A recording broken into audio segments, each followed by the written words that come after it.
Honorable members, Mr. Speaker.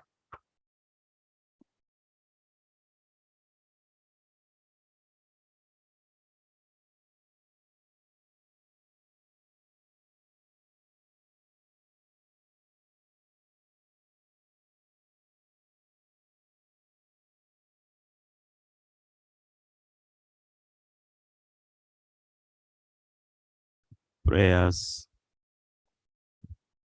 Almighty God, who in infinite wisdom and providential goodness have appointed the offices of leaders and parliaments for the welfare of society and the just government of humanity, we beseech you to look upon with your abundant favor these your servants, whom you have been placed to call to the performance of such important trust in this land. Let your blessing descend upon them here assembled, and grant that they may, as in your presence, treat and consider all matters that shall come under their deliberation in so just and faithful a manner as to promote your honor and glory, and to advance the good of those whose interests you have committed to their charge. Amen.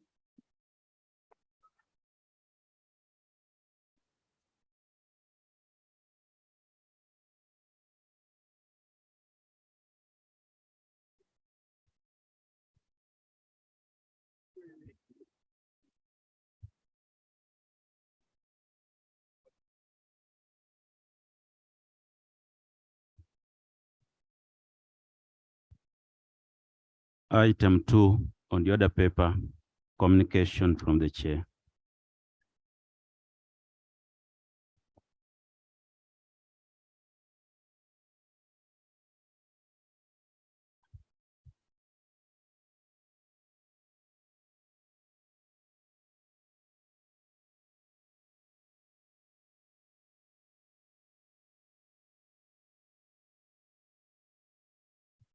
Colleagues, I welcome you to today's sitting. I've gotten a request to pass on this communication from the Uganda Parliamentary Cooperative Savings and Credit Society Limited to all of you colleagues, that they will hold their 18th annual general meeting this Friday, beginning at 8 a.m. in the Parliamentary Conference Hall. And the Right Honorable Speaker of Parliament will be the chief guest. And thereafter, at 5 p.m., they'll be having other programs that will be added on. But there will be a half-day pre-AGM training workshop for all members tomorrow, Thursday, 2nd February 2023, beginning at 8 a.m. and ending at 1 p.m. in the Parliamentary Conference Hall. Colleagues, I encourage you to join this circle. It has saved most of us, especially the new members who do not know how helpful it is. It's a very, very important aspect of our community as a parliament. So I encourage all of you to attend, but also to be members of the circle.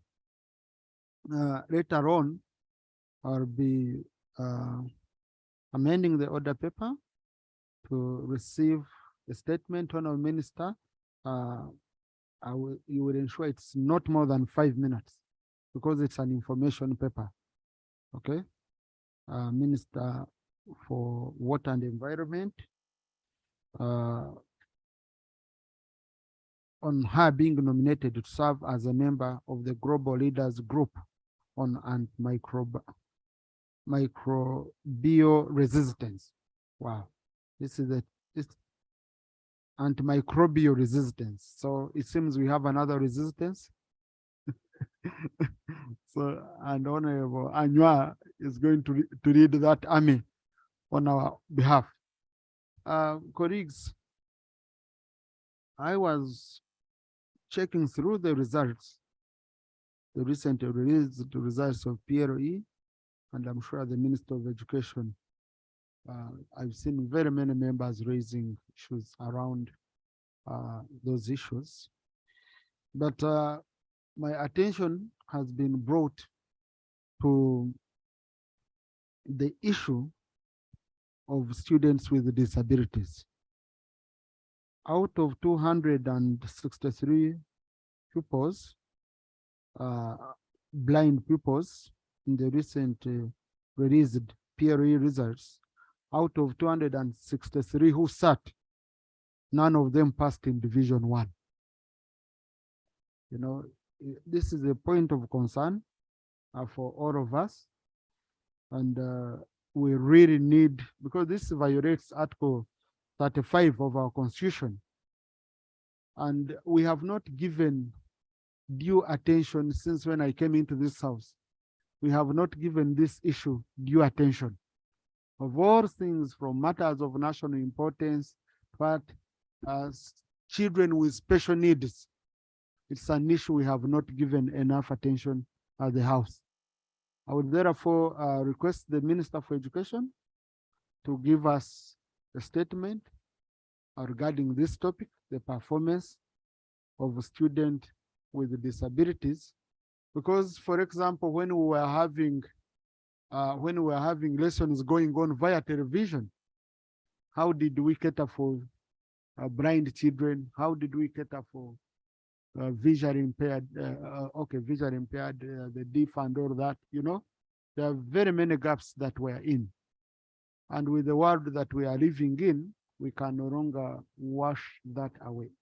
So when the minister presents a statement, and then we see how best as Parliament we can support the ministry on this issue of students of special needs, beyond the blind, beyond the deaf, all children with special needs, how best we can intervene as a Parliament to support the Ministry of Education so that they can be supported in their education endeavors.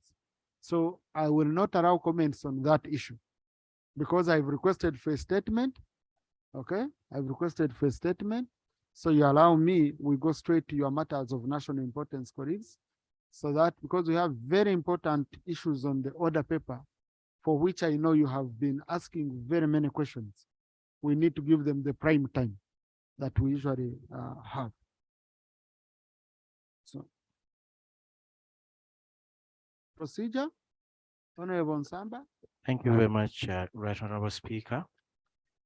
Right Honorable Speaker, yesterday, Honorable Michael Bukenya brought something related to performance of learners to this house, and you sent it to the Committee of Education, and we are supposed to report in a month's time. Wouldn't you, to be procedurally right, Mr. Speaker, you guide that the Committee of Education also speak special interest in that area of special needs, so that as they report back to the House, that's a matter also to report on by the committee. Thank you very much, Right Honorable Speaker. Thank you. Honorable colleagues, this issue usually gets swallowed into the major issues. So you can imagine out of hundreds of thousands of people who sat, only 263 were in that category. So they usually get swallowed. I want us to pick it out. I want us to bring it at the fore. So once the minister brings the statement, we can send the statement to the committee, but it can be a very good beginning. But also, this is a wake-up call to the committees that even those few, you know, those with who are extreme minorities in society, we need to see a way of picking out their issues. We need to see, I might not be having any blind student I know who sat for PRO in my constituency. So you might find it's not an issue I've been looking at as very important issue. But I'm trying to see how best we can pick out, even if it's one student, two students, how we can bring their issues at the forefront. So the moment they remain swallowed up in the bigger picture, I would want us to have a debate on their issue alone, standing alone. Yeah. Yeah. Procedure. Thank you, Right Honorable Speaker. Right Honorable Speaker, regarding the results that have just been released, there is a growing trend in this country where parents think that when a child does not get a 4, aggregate 4, then the child has failed. And teachers, head teachers are having a lot of pressure from the parents answering questions why the child has got an 8, a 9, and not a 4. And we're also seeing schools saying, most of these schools that you know, that our cutoff is 4 or 5. Right, Honorable Speaker. Not every child in this country should get a 4. I don't know how many people are here and got a 4. Right, Honorable Speaker. During our times, right, Honorable Speaker. Right, Honorable Speaker. During our times. Sorry. You see, a member has said how many got a 4. I'm not among those who got a 4. I never got a 4. We had a few bursary ones. It seems. So what is so? Right, Honorable Speaker. There's no issue of order really around that. Yes. We'll conclude. Right, Honorable Speaker. I remember during our times, What's your procedure? you would always be excited and happy that you got a Division 1. The procedural issue that I'm bringing, this 4 is making teachers, head teachers, to start cheating. Yes, cheating so that the school children can all get a 4. So I want to ask the procedural issue, right, Honorable Speaker, would it not be right for the Ministry of Education to also look into this matter and end the issue of the aggregate? Consider divisions, either 1, 2, and we know that a child has got Division 1 and pass. Division 1 is a pass. Other than the 4, the aggregate 4 that is making some schools to cheat exams because the children must get a 4. Thank you. Thank you, right, Honorable Speaker. Yes, please, honorable colleagues. This is a debate. Yeah. Honorable Sarah, you are debating. You're more or less debating the committee report. Okay. So, but you've delivered your point home. Colleagues, Rule 78 is very clear on procedure. Please, when you're rising up on procedure, first look at Rule 78. I know we always find a way, and sometimes I'm flexible. Okay. Yeah, but let us always use this prime time to handle very important issues. Honorable Kenya. Thank you, Right Honorable Speaker. I rise on a matter of procedure. 6 months ago, the State Minister for Disability presented a statement to this House. And in that statement, there were many issues in regards to education for the special needs pupil and student learners.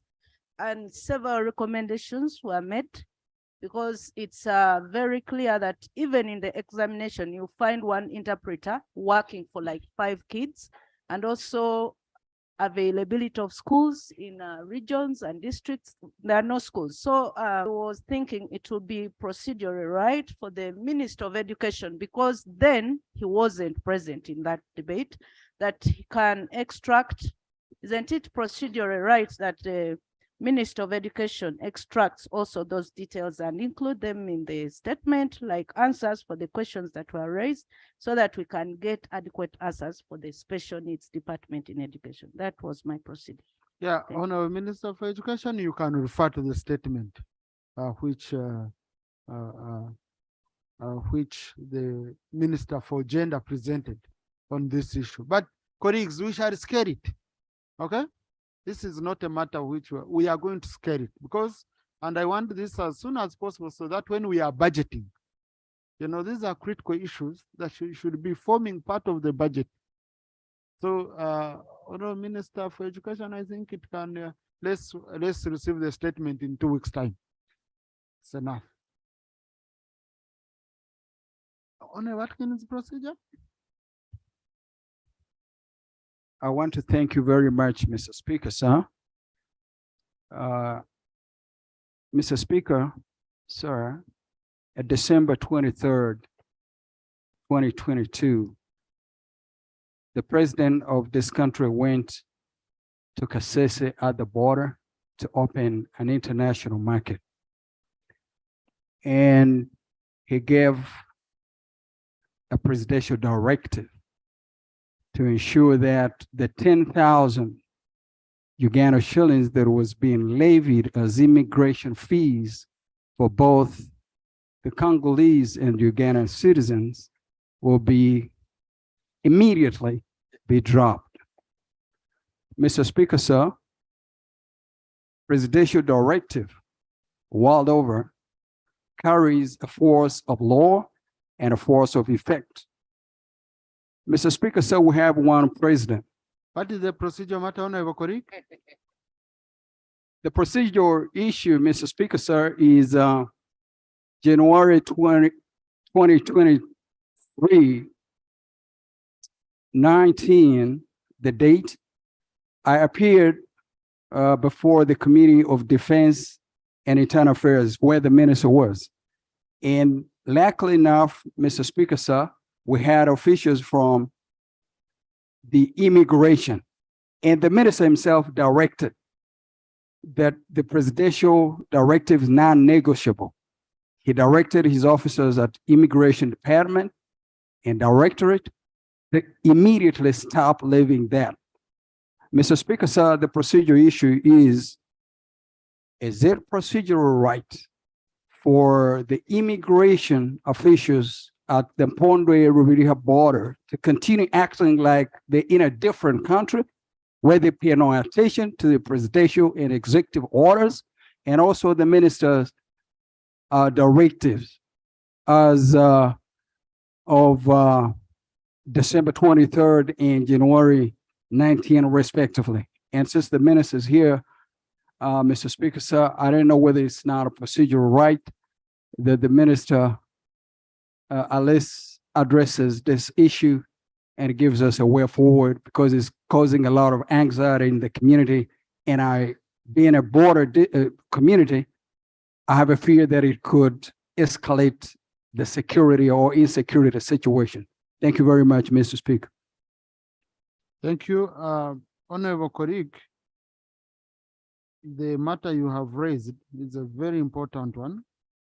And I think it was not falling under Rule 78. It was properly falling under Rule 42, the way you concluded. A procedure matter is to do with business going on in the House. Issues to do with presidential pledges and all that are not issues we are conducting. They are not on the order paper. They are not on what? So, colleagues, I think what we will do, let me read for you Rule 78, sub Rule 4. Where a member interrupts debate on a point of procedure, the member shall state the rule of procedure he or she deems to have been breached by the member holding the floor, or the procedure matter he or she wishes to be ruled upon before subjecting the member to the speaker's ruling. So procedure is about how we are conducting business here, not how business is being conducted outside here. Okay? So a member has raised a very important matter which touches his people, but I'm constrained to rule on it because it falls outside our rules. However, I'll give you space if you want to raise it under Rule 42. Okay? Or even Rule 41. So, Honorable Senator Christine.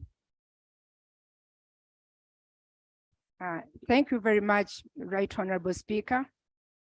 I rise on a matter of national importance.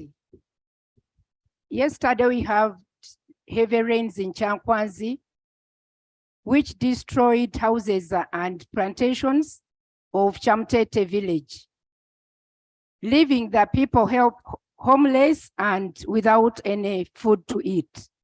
Right Honorable Speaker, this is the same village which NFA staff evaded on 25th January 2023, shooting one person dead, Bosco, and destroyed all the plantations on the other side of the village. Right Honorable Speaker, my prayers are Minister of Disaster to help our community with iron sheets and food relief. 2, and cement. 2, NFA to compensate for the plantations which were, Right Honorable Speaker, NFA to compensate for the plantations which were destroyed, and even we need justice for the person who lost his life. Right Honorable Speaker 3, NFA to stop all evictions in the area, and we get the supervisor and the sector manager to be charged for the offenses which were dealt in Chamtete village in Twetwe constituency, Chankwan sub-county. Information. Thank you. Information. Honorable Secretary, you are a senior legislator Yes. and the vice chair of the committee. No, it is wrong to access a microphone without the speaker allowing you. Honorable Minister for Environment, because it has two aspects.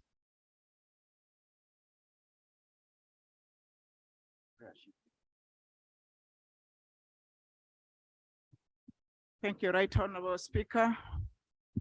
I thank the colleague, Christine, Honorable, for raising this issue. It's unfortunate of what happened, but on the issue of eviction by the NFA, which is under my sector, it's true that we are carrying out also a presidential directive for those who are in the forests, in our natural reserves. With what has happened in Chankwanza, I would like, Right Honorable Speaker, that we address the problem as it came, but not curtailing the undertaking of government. So I would want to connect with my sister. If there's anything we can help, we can give them even more seedlings to plant trees and have the other arm of government also intervene so that we make the condition bearable. Thank you. Thank you, Honorable Minister. Honorable Minister, if you know you're going to have a campaign of evicting people in forest and all that, you know, this is a very good platform always. You can come, you bring a statement, you update the county on a campaign that is coming up so that the readers are on board, okay? You'd find that such situations are not arising, but don't mind. Please, if you're having such a campaign, you come, we shall give you space. You raise it. Government Chief Whip kindly help a member, alias with the Minister for Disaster. They say a word of helping the Honorable colleague. Okay. Honorable Barimwezo. Honorable Nabukera Anifa.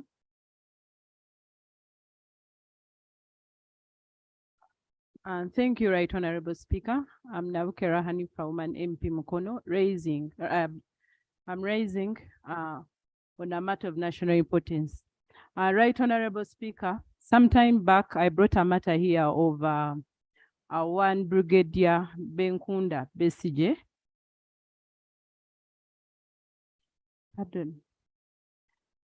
Right Honorable Speaker, that said Brigadier deployed army on that said land in Namataba, sub-county, Mukono district. Now of late, those same people he deployed, the army, are now here having pangas and hitting people, the settlers down on the land. So at this moment, that whole area of Namataba he has caused insecurity in that place.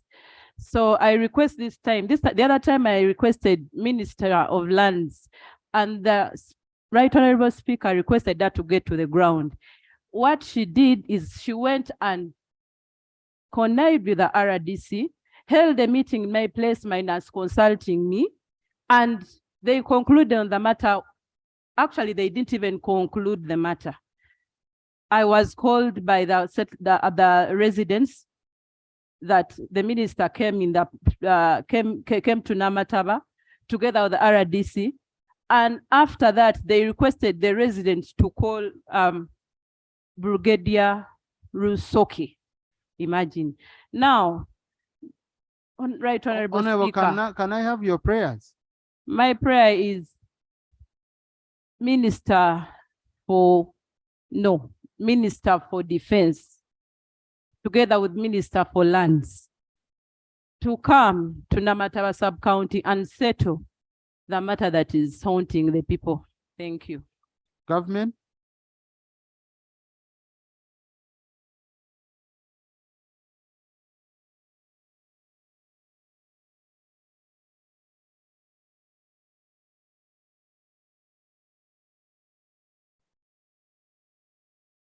Thank you, Right Honorable Speaker. Right Honorable Speaker, I want to request the colleague to liaise with me and we call the ministry so that we can solve this problem together with the ministry in charge. I thank you. Thank you. So what I've picked out clearly is that the Right Honorable Deputy Prime Minister is saying she's going to link up with the colleague.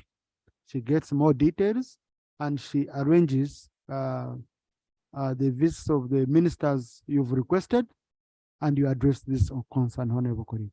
If they don't, then you can come back and we interact. And Government Chief Whip is always available to coordinate such issues. Honorable Kabugo Florence.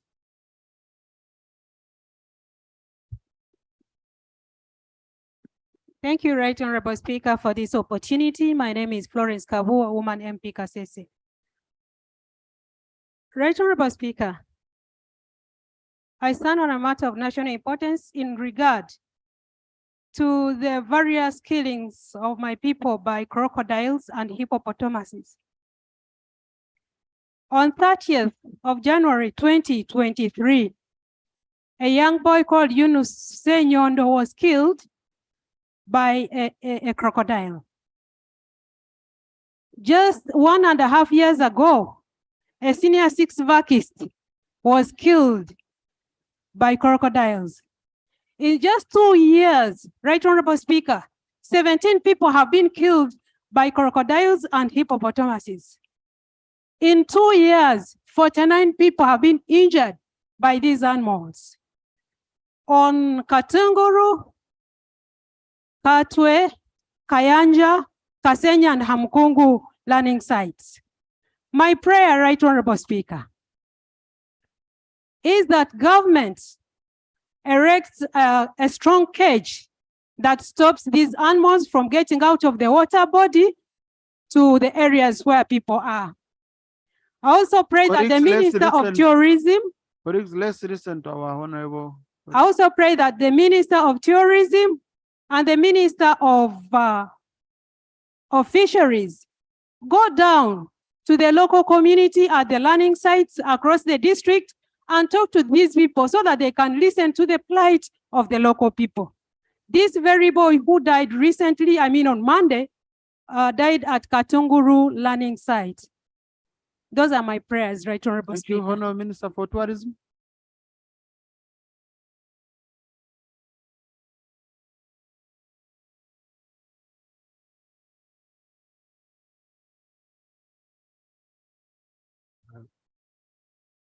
Thank you, Right Honorable Speaker.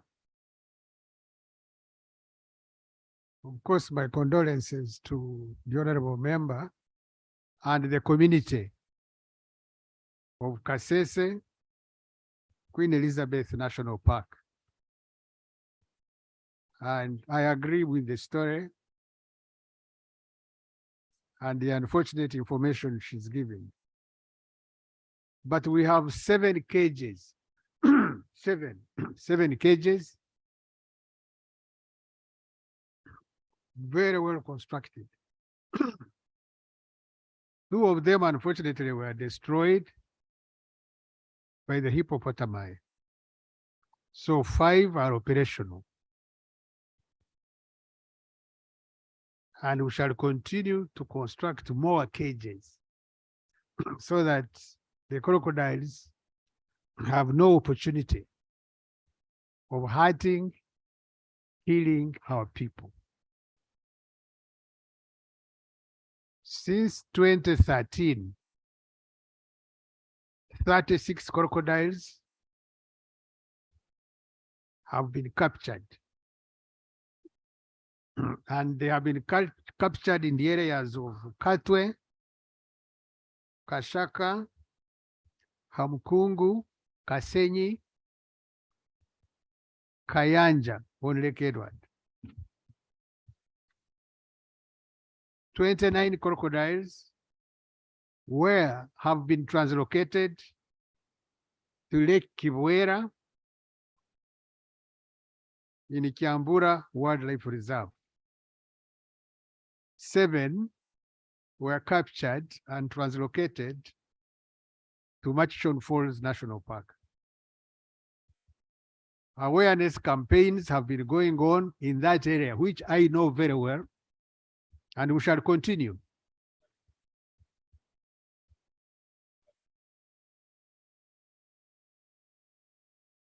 Honourable Minister, you don't have a luxury of time on matters of national importance. I will not be taking clarification. Please continue. Thank you, Mr. Speaker. Thank you. Right Honorable. We are not talking APA. We are not talking about APA, so therefore. Right Honorable Speaker, awareness campaigns have been going on. Awareness sessions have also continued, and we shall continue with these awareness sessions with the community.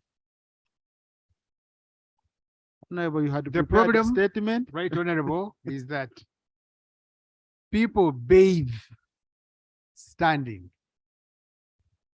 Yes. People do fishing, standing in the water and fishing. And the crocodile takes advantage. But we shall continue with this campaign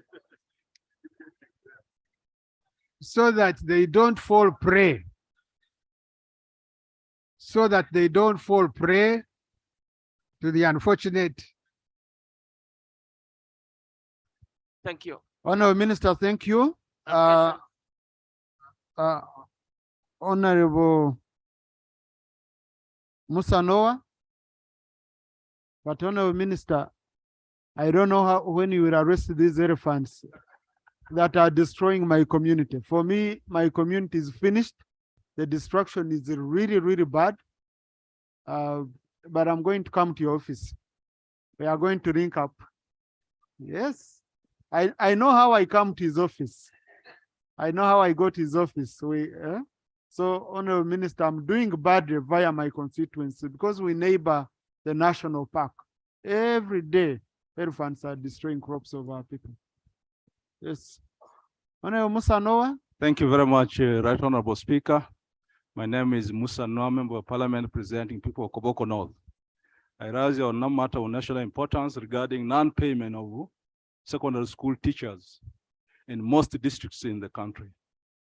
Following the enhancement of salaries for scientists this financial year, most districts have been having challenges with paying salaries, and they have been managing this through supplementaries with the Ministry of Finance.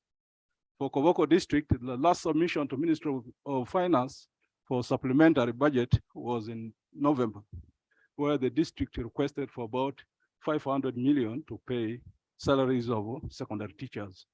Up to date, Ministry of Finance has not responded to this request, and teachers have not been paid for now 3 months, November, December, and January.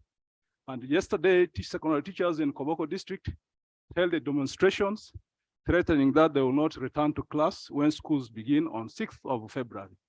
This, Right Honorable Speaker and honorable colleagues, will affect learning and the students. And my prayers are therefore, Minister of Finance needs to urgently respond to supplementary requests by districts, particularly Koboko District, where the teachers have indicated that they will not return to class if salary arrears are not cleared. Secondly, I pray that Minister of Finance provides adequate resources to local governments this financial year we're planning for, 2023-2024, so that issues of salaries are comprehensively addressed so that we don't have interruption in education and services generally. Thirdly, I pray in the future, when government takes decisions to enhance salaries of civil servants, such decisions should be accompanied with the requisite resources so that services are not interrupted. Thank you very much, Right Honourable Speaker. I beg to submit. Thank you. Honourable Minister for Education.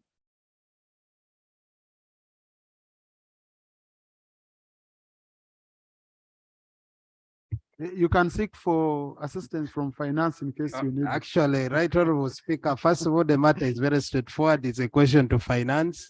If it was an issue of recruiting more teachers, maybe I would come in, but this one, I would like to pass it to finance. So finance, please. Finance.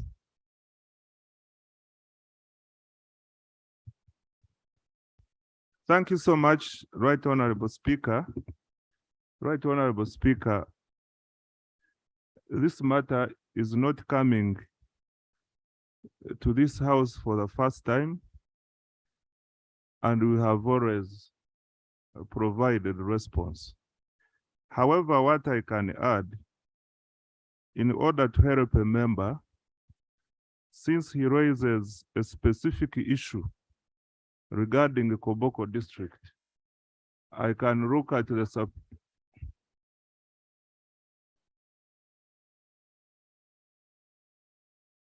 Honourable Minister, go on, please. Mr. Speaker, I wanted to respond to Koboko district. However, from what I'm picking in chorus, the matter is cross-cutting across the country. Mr. Speaker, it is true at the onset of this financial year, we had not budgeted for adequate salaries for scientists. But what happened in the month of September, we provided for a supplementary whose amount I can cross-check and confirm, and that supplementary was enough to pay adequate salaries for the scientists and the other civil servants. Mr. Speaker, you order. Point of order. Mr. Speaker, sir. Mr. Speaker, sir, once again, it is very surprising that at this juncture, a honorable member brings a matter of national importance that Yumbe, and even in Busia and the other districts, and in Koboko, and Busia and the country at large, teachers have not got salaries for 3 months. And the Minister of Finance, Mr. Speaker, I don't know whether he's in order to stand and lie the whole country that money was released. And as we talk now, even head teachers who are science teachers have not got salaries. I therefore don't know whether the Minister of Finance is in order to come and lie the whole country, moreover in the August House. Thank you. Honorable colleague, I'm not a Minister of Finance. Know whether he has said the truth or not. I don't run the treasury. So now it becomes difficult for me to verify what we should do. It would be to put him to task to bring evidence here. Okay? Because I might declare him a liar and he brings evidence. And we look bad. But Honorable Minister, when we are breaking off for Christmas, this is an issue for which the senior minister here, Honorable Kasaija, and he even left the session midway. And he said, I'm running now to go and ensure it is sorted. Okay? He even said, but you people, you're holding me here, I'm running late. So release me, I go to release money. So what happened, Honorable Minister? Mr. Speaker. Did he go to release money or he went somewhere to release stress? Mr. Speaker, can I be protected? Please. Mr. Speaker, indeed you are very right. In December we came here, the issue of failure to pay salaries was raised. And this is the statement we provided to the House. I would like to repeat it. A number of votes, especially local government votes, experienced wage shortfalls in Q1 of financial year 2022-2023. This was largely attributed to salary enhancement for scientists and secondary school science teachers.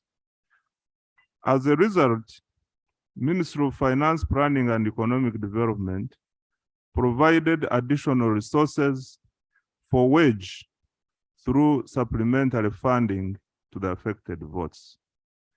However, Mr. Speaker, after releasing 50% of the revised wage budget to cover Q1 and 2, some votes have continued to report wage shortfalls, indicating that they are unable to pay salaries for December due to insufficient funds caused by inadequate budgeting, not necessarily relating to salary enhancement. The Ministry of Finance, Planning and Economic Development, in consultation with the Ministry of Public Service, to arrive at the lasting solution to address the issue of inadequate budgeting, which causes recurrent wage shortfalls. In the interim, it has been decided to front-load Q3 expenditure limits for wage to enable the affected votes pay salaries for December and the subsequent month. Mr. Speaker, this is the statement we made to the House, and we stand by this statement. What I undertake to do is to confirm with the accounting officers whether our decision is being implemented, and if not, they tell us why, and I can come back to this House and report on the progress. But Mr. Speaker, for emphasis, wage is a statutory obligation, which we must meet as and when it falls due. And it normally takes the first call on the budget and also on the releases. And this is not to be a matter which should prolong for long. That is why I'm asking that you give me time. I will reconcile with the accounting officers and we give you an everlasting solution. Honorable Minister, can you report back tomorrow? Tomorrow, yes. Much obliged, Mr. Thank you. Colleagues, let's handle this issue tomorrow. No, let's handle it tomorrow, okay? When the minister reports back. Honorable Kujizibwe Ronald, tomorrow, Honorable, I'll give you space when he reports back. Thank you so much, Right Honorable Speaker. Akugiziwe Aled Ronald Buruli Masindi. Right Honorable Speaker, MAIF under the SCDP project committed money for rehabilitation works on the Ibaralivi Alimugonza Kitanyata Road worth 1 billion shillings in Masindi district. A contractor was identified by MAIF and the contract was signed on 27th June last year. In early December last year, the site was handed over to the contractor and the works on the road were launched by the RDC. To our disappointment, up to now, there's no work that is going on this road. And the road is no longer motorable and some bridges collapsed. And this has taken more than 2 years, Right Honorable Speaker.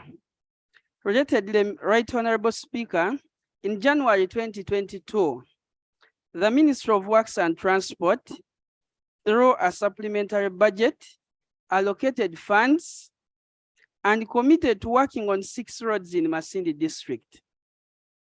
They came and did some work on 2 roads, but left when they had heaped maram on the road, and this has lasted 8 months. We have actually had very many accidents on this road. The 6 roads that they committed to work on are Pakan Nyakarongo, Kitamba Honorable, Kijunjibwa. you don't need to go. Okay, You fine. don't need to go into Right, this. Honorable Speaker, I have made several calls to have these issues fixed, but in vain. It is actually worse that schools are even going to open on Monday. I request, now that I made all the calls and I wasn't helped, I had to run to this house. I request that the house really saves me and my people. My prayers are, let MAIF push its contractor to come and work on the road as soon as possible. And secondly, the Ministry of Works and Transport should come and finish up the works on the 6 roads that they committed to work on in the district. Thank you very much, Right Honorable Speaker. Thank you. Colleagues, this issue is not unique to Honorable Masindi, but also in some places. For example, in my constituency, the Ministry of Works was doing for us a small road and interconnectivity program. There is a company called Dove, whom they gave a contract. They went, got soil, I shouldn't even call it maram, because the district leadership and the district engineer who was overseeing the project told them this is soil, it's not maram, and heaped it on the road. No, it has caused me a problem. People are abusing me day and night, that I come, I take away my soil. This is over a year, you know?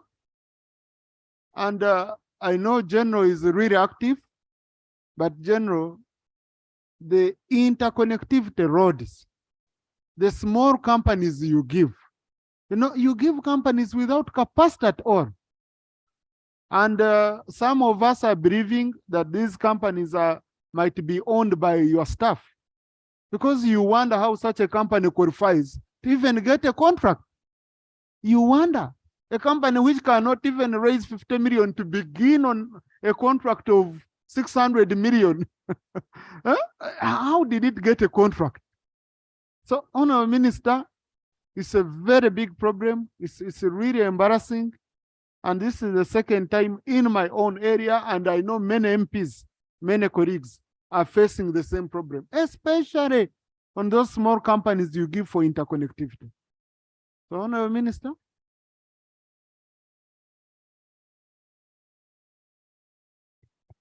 Thank you very much, Right Honorable Speaker.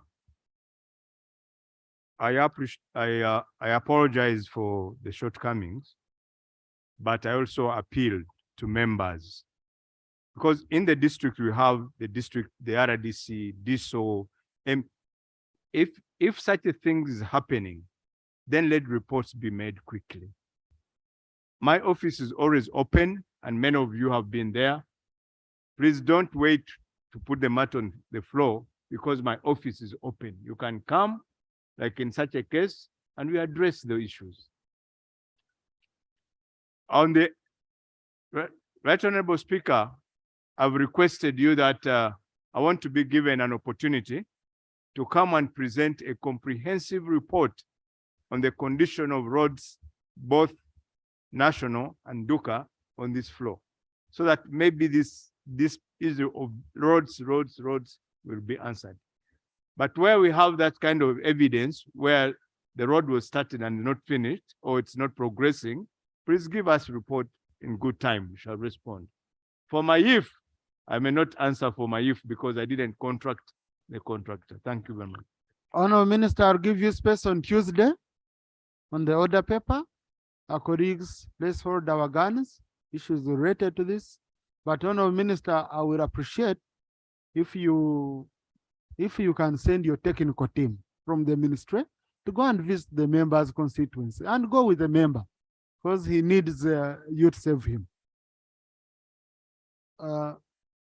Procedure? Thank you very much, Right Honorable Speaker. Right Honorable Speaker, thank you for giving time to the minister on Tuesday.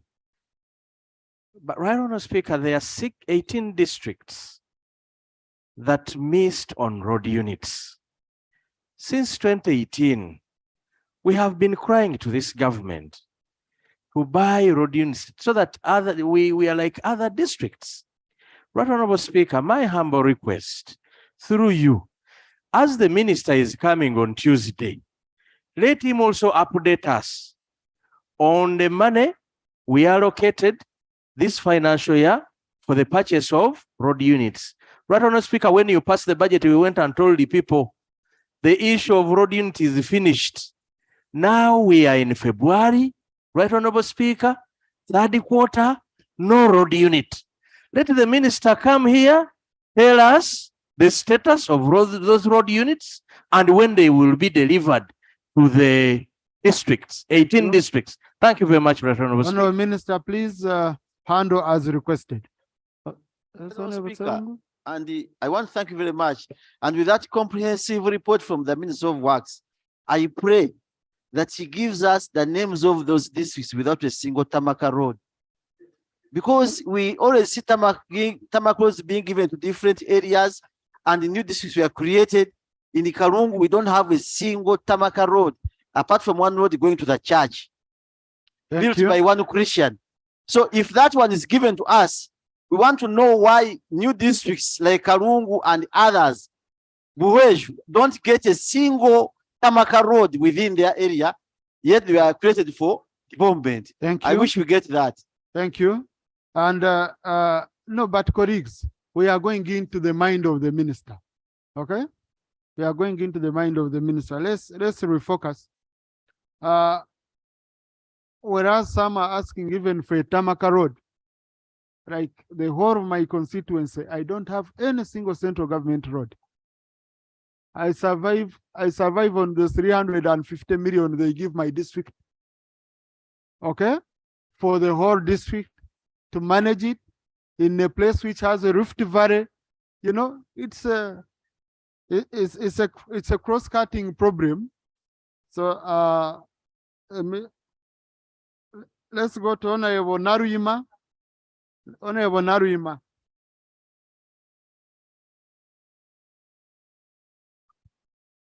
Thank you so much, Right Honorable Speaker. Right Honorable Speaker, my matter. Please, honorable colleagues, please. The House starts at 2 p.m. If you book a matter of national importance, I call your name and you're not here, don't come to interrupt me. Please. Honorable Naruima. Thank you, Right Honorable Speaker. My matter is in regard to the environment pollution by a company film, a polythene and plastics recycling factory found along Kasangati Matoga Road in Kasangati Town Council in Wakiso District. The factory is located in a residential area, Right Honorable Speaker, and it's near a wetland system. Right Honorable Speaker, the stench emissions and effluent from the factory pose a serious health hazard to the community. Residents in the area have reported difficulties in breathing, contamination of water sources, and also those which include the rain harvested water, which is believed to be caused by gaseous emissions and effluents. And many have since shifted from the village, while others are considering the same. Attempts by the local leaders to engage with the factory proprietors have proved futile. My prayers, Right Honorable Speaker, that this House intervenes and interests itself in the matter by causing NEMA to clarify whether a proper environmental impact assessment was conducted prior to licensing this investor for compliance. Also, the Ministry of Environment and Water should visit this place and acquaint itself with the extent of environmental degradation and devise means of reversing the situation. Another prayer, the ministry also sanctions a countrywide independent audit to ascertain the authenticity of NEMA certificates that are issued this date. Finally, my prayer is that the ministry ensures that all persons affected by this degradation are duly compensated in a manner commensurate for the damage incurred. I pray. Honorable Minister.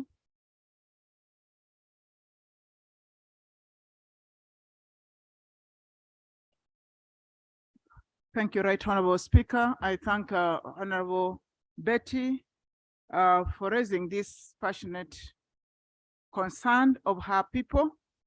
Right Honorable Speaker, this is an acceptable situation. As a ministry, we are concerned about the pollution, and I want to put it on record that one, I want to get my honorable colleague, the MP. Today's Wednesday, Thursday. Next week. Today is Wednesday. Wednesday. Yes. On Friday, I'm going to get my team, go with the MP and assess the situation and report back for action. Two, I also want to let you know, colleagues, that we have put to hold the issuance of permits in our wetlands. So any who is posing that he has gotten a permit from NEMA as per now is a lie, is a forgery.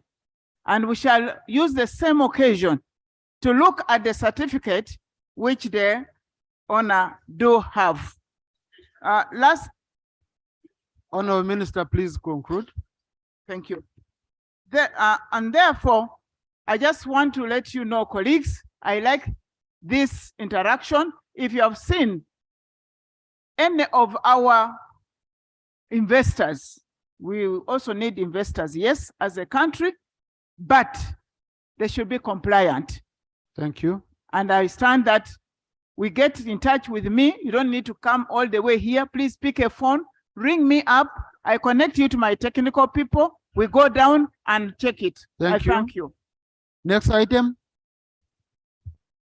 Item 3, statements by ministers.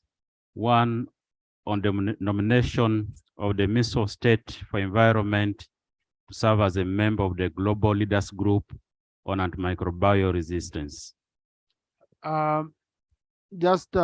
Honorable Minister, 5 minutes. Number 2, it seems we still have a problem with our alfresco system. So clerk, you have our emails. These statements, email them to all members of parliament, because at least we can access our emails, even when alfresco is down. Please do that urgently so that colleagues are able. The statement will be captured in full, Honorable Minister.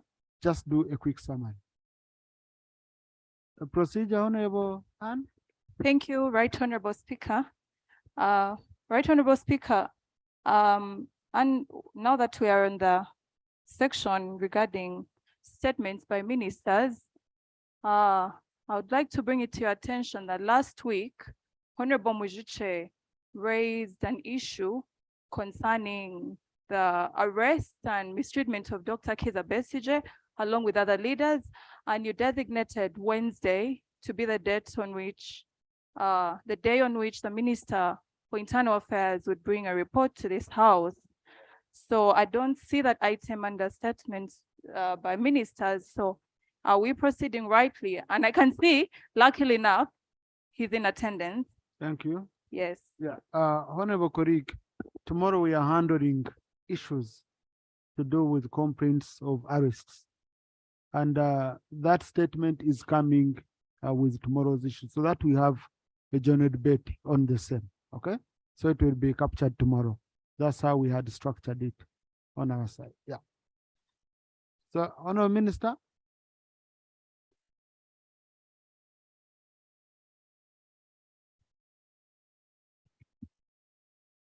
Right Honorable Speaker, thank you for the opportunity to make this statement. Right Honorable Speaker and honorable members of Parliament, I'm delighted to give you this information from what has happened. Good news to this country. I've made the same statement to the cabinet, and I'm happy to make the same statement to the Parliament, the people's representative.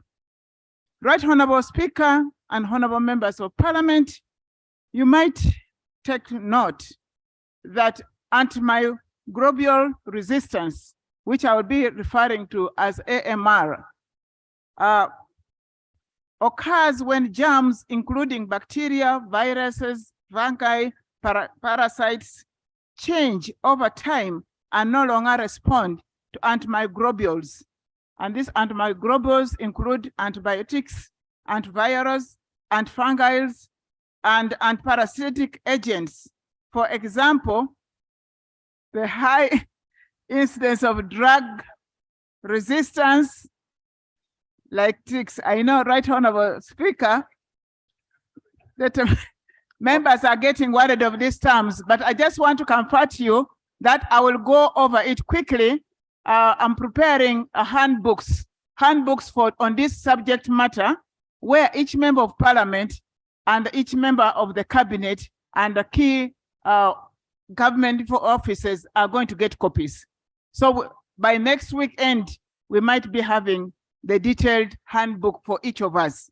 But allow me just to go over it, that I don't want to talk in the ordinary language like I talked elsewhere. The antimicrobials are a situation whereby the antibiotics, the drugs we treat with human beings, we treat with animals and in plants, have now started to be resistant. They are not responding.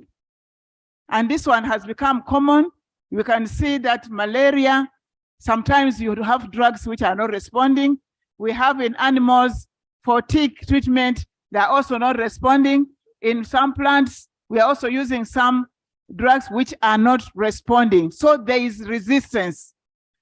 Now, that one has become not only a Ugandan problem, it has become a global problem. And there are a group of people who have assembled themselves at the global level. I'm now talking ordinarily for understanding, Mr. Speaker, not following exactly. So that even me, I have to understand, colleagues, because I'm not a scientist, but the fact is that the scientific knowledge have to be translated, have to be understood by non-scientists, because we are affected by the effect, all of us. So that is how we are breaking it down. We have global high-level ministerial conferences that sat and confirmed that this is a global problem. And therefore, they have assembled leaders at the global level to tackle this problem. It has been procedure. Thank you, Right Honorable Speaker. In reference to rule number 4, the proceedings of the debate of Parliament shall be in English. Are we proceeding well? If the minister is using terminologies that are in Greek,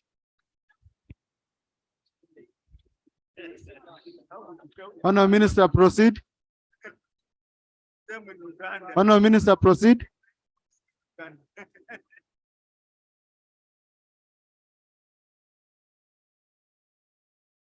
Right Honorable Speaker and honorable members of Parliament, as I was explaining, it has become a global problem, and therefore there's a need to have one health where these issues are going to be all discussed and then solutions drawn, where the Ministry of Health is key, agriculture, and then we have animal health, and then you have brought on board the issue of the environment. Point of order. Thank you so much, Right Honorable Speaker. In medicine, there is a condition called the Korsakoff syndrome. Korsakoff is about confabulating, and when somebody is confabulating, they usually put words which are inappropriate where they are not supposed to be. The minister, in presenting about antimicrobial resistance, is confabulating. Are you in order? She is using inappropriate words. I will just explain. Is the minister in order to come here and confabulate and mislead even the doctors who know about antimicrobial resistance? I am advising that she can use the services of Dr. Jane Asheng, and she can present on your behalf. Thank you. Honorable colleague,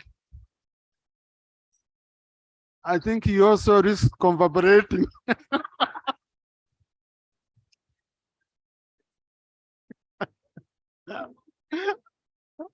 But colleagues, please, let's allow the minister. I know some of these are botanical terms, okay? So let's allow let's allow the minister to go on with her statement, because the honorable colleague has not referred to any word that is wrong. So you just generalize it. So honorable minister, conclude. You can see how your statement is causing excitement. Thank you, Right Honorable Speaker and honorable colleagues. So being a global problem and the leadership formed globally, I'm here to report that Uganda has been given an opportunity to have a representative on the Global Leaders Group. And the Honorable Minister of State for Environment speaking has been nominated to be on the Global Leaders Group. And this was, and I'm only one even on the continent of Africa.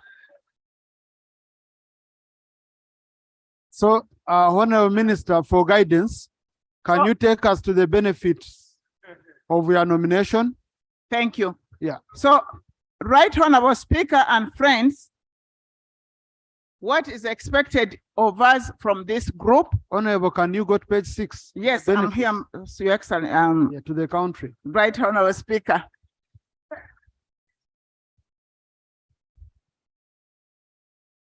The functions of this group will be to advocate and advise the global leadership. As a country, we stand to globally be visible as a leader on the global stage. It is an opportunity to globally project, present, and spearhead the environmental issues that Uganda cares about and wishes to offer global leadership on. 2, Uganda's access. This will enhance Ugandans' access and networks with the partners and the donors to enable her attract possible multilateral and bilateral funding for environmental protection and climate change management. This will also boost Ugandans' leadership in environmental diplomacy and increase her access to the global decision-making process on issues of environment and development. It will equally position Uganda better to appreciate and advance her national interests and agenda on matters of environment at national, regional, and international levels. It will provide Uganda with a useful and a strategic platform to promote issues and priorities of particular interest to Uganda as a country, Africa as a continent, and the rest of the developing countries. Right Honorable Speaker, I would request for the support of this Parliament, and as Uganda takes up this opportunity to help them participate at the global stage to advance action both at home and internationally in the fight against antimicrobial resistance, so that we become a case to be studied in the whole of the continent of Africa and abroad. I will very soon, Right Honorable Speaker and friends, I will constitute as mandated a technical team in Uganda that will be drawn from the Ministry of Agriculture, Ministry of Health, Ministry of Lands, the academia, Makerere University Inclusive, NARO, NEMA, and the youth of this country, private sector, so that we have a affordable technical team that will back up my team to go at the international global stage. And I hope my brother there from Parliament will be of help. We have already dispatched the letters to the PS, and I will want these names before the end of the week. I will be traveling to Barbados to swear in next week, and I ask for your support, fellow countrymen, for God and my country. Thank you. Thank you, Honourable Minister, congratulations. And if you have space, please take along Honourable Dr. Kamara with you. Next item. Item 3.1, statement on shortage of medical supplies in government health facilities. Minister for Health.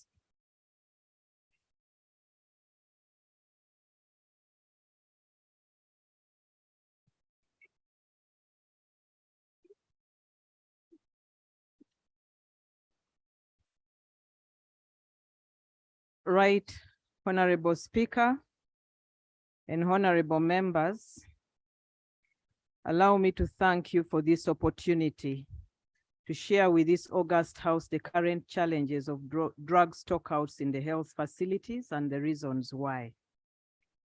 First of all, I take note that this is a very sensitive issue. None of us is happy currently with the drug stockouts because we are losing people. Right, Honorable Speaker, National Medical Stores is a government body with the statutory mandate of warehousing and distributing essential medicines and health supplies. And NMS has in the past, amidst numerous challenges, delivered essential medicines and health supplies on time and in accordance with a predetermined delivery schedule. Delivery to hospitals is effected every 2 months, while delivery to lower health facilities is effected every 2 months in 6 cycles. And honorable members have been getting information to this effect. Now, this current challenge, Right Honorable Speaker, started in 2020, but was camouflaged by the COVID pandemic. It is now that people are beginning to notice it, but it has been going on. The current non-adherence to delivery schedules and hence stockouts of essential medicines in government health facilities is a result of the following factors. A, failure by national medical stores to timely receive funds for delivery of these essential medicines and health supplies. 2, or B, inadequate budget amidst increase in distribution costs as a direct result of increase in fuel prices. C, erosion of the available resources as a result of the Ebola distribution activities for which no additional funds were provided. Right, Honorable Speaker and honorable members, the issue of timely availability of funds for distribution of essential medicines and health supplies has been raised by national medical stores a number of times, including myself. And Right Honorable Speaker, I beg to lay a letter that I wrote on 28th of August 2019 to the Minister for Finance about this same issue. Honorable ministers, you do that kindly. I beg your indulgence, because we have visitors who might go. Allow me to recognize them. In the VIP gallery this afternoon, we have Honorable Kabonesa Juliet, former woman member of the 8th Parliament for Chibale District. She's accompanied by her family members, and they've come to witness proceedings of the House. Please join me in welcoming them. Thank you. You're always welcome, Honorable. Please, let's resume. This was a family, so I had the feeling they might need to go back early. Thank you very much, Right Honorable Speaker. Right Honorable Speaker and honorable members, Distribution of essential medicines is a continuous activity which is based on a predetermined schedule. This statement means you cannot stop the activity. Sometimes it has to be continuous. For this to be achieved, it presupposes that funds for distribution are readily available. This has not been the case, most especially at the beginning of the financial year. Right Honorable Speaker, allow me to give a brief background to this issue. Prior to financial year 2009-2010, funds for medicines and medical supplies, once appropriated by Parliament, would be sent directly to health facilities and districts. NMS would then use its privately generated funds to procure, store, and distribute medicines and medical supplies to these facilities.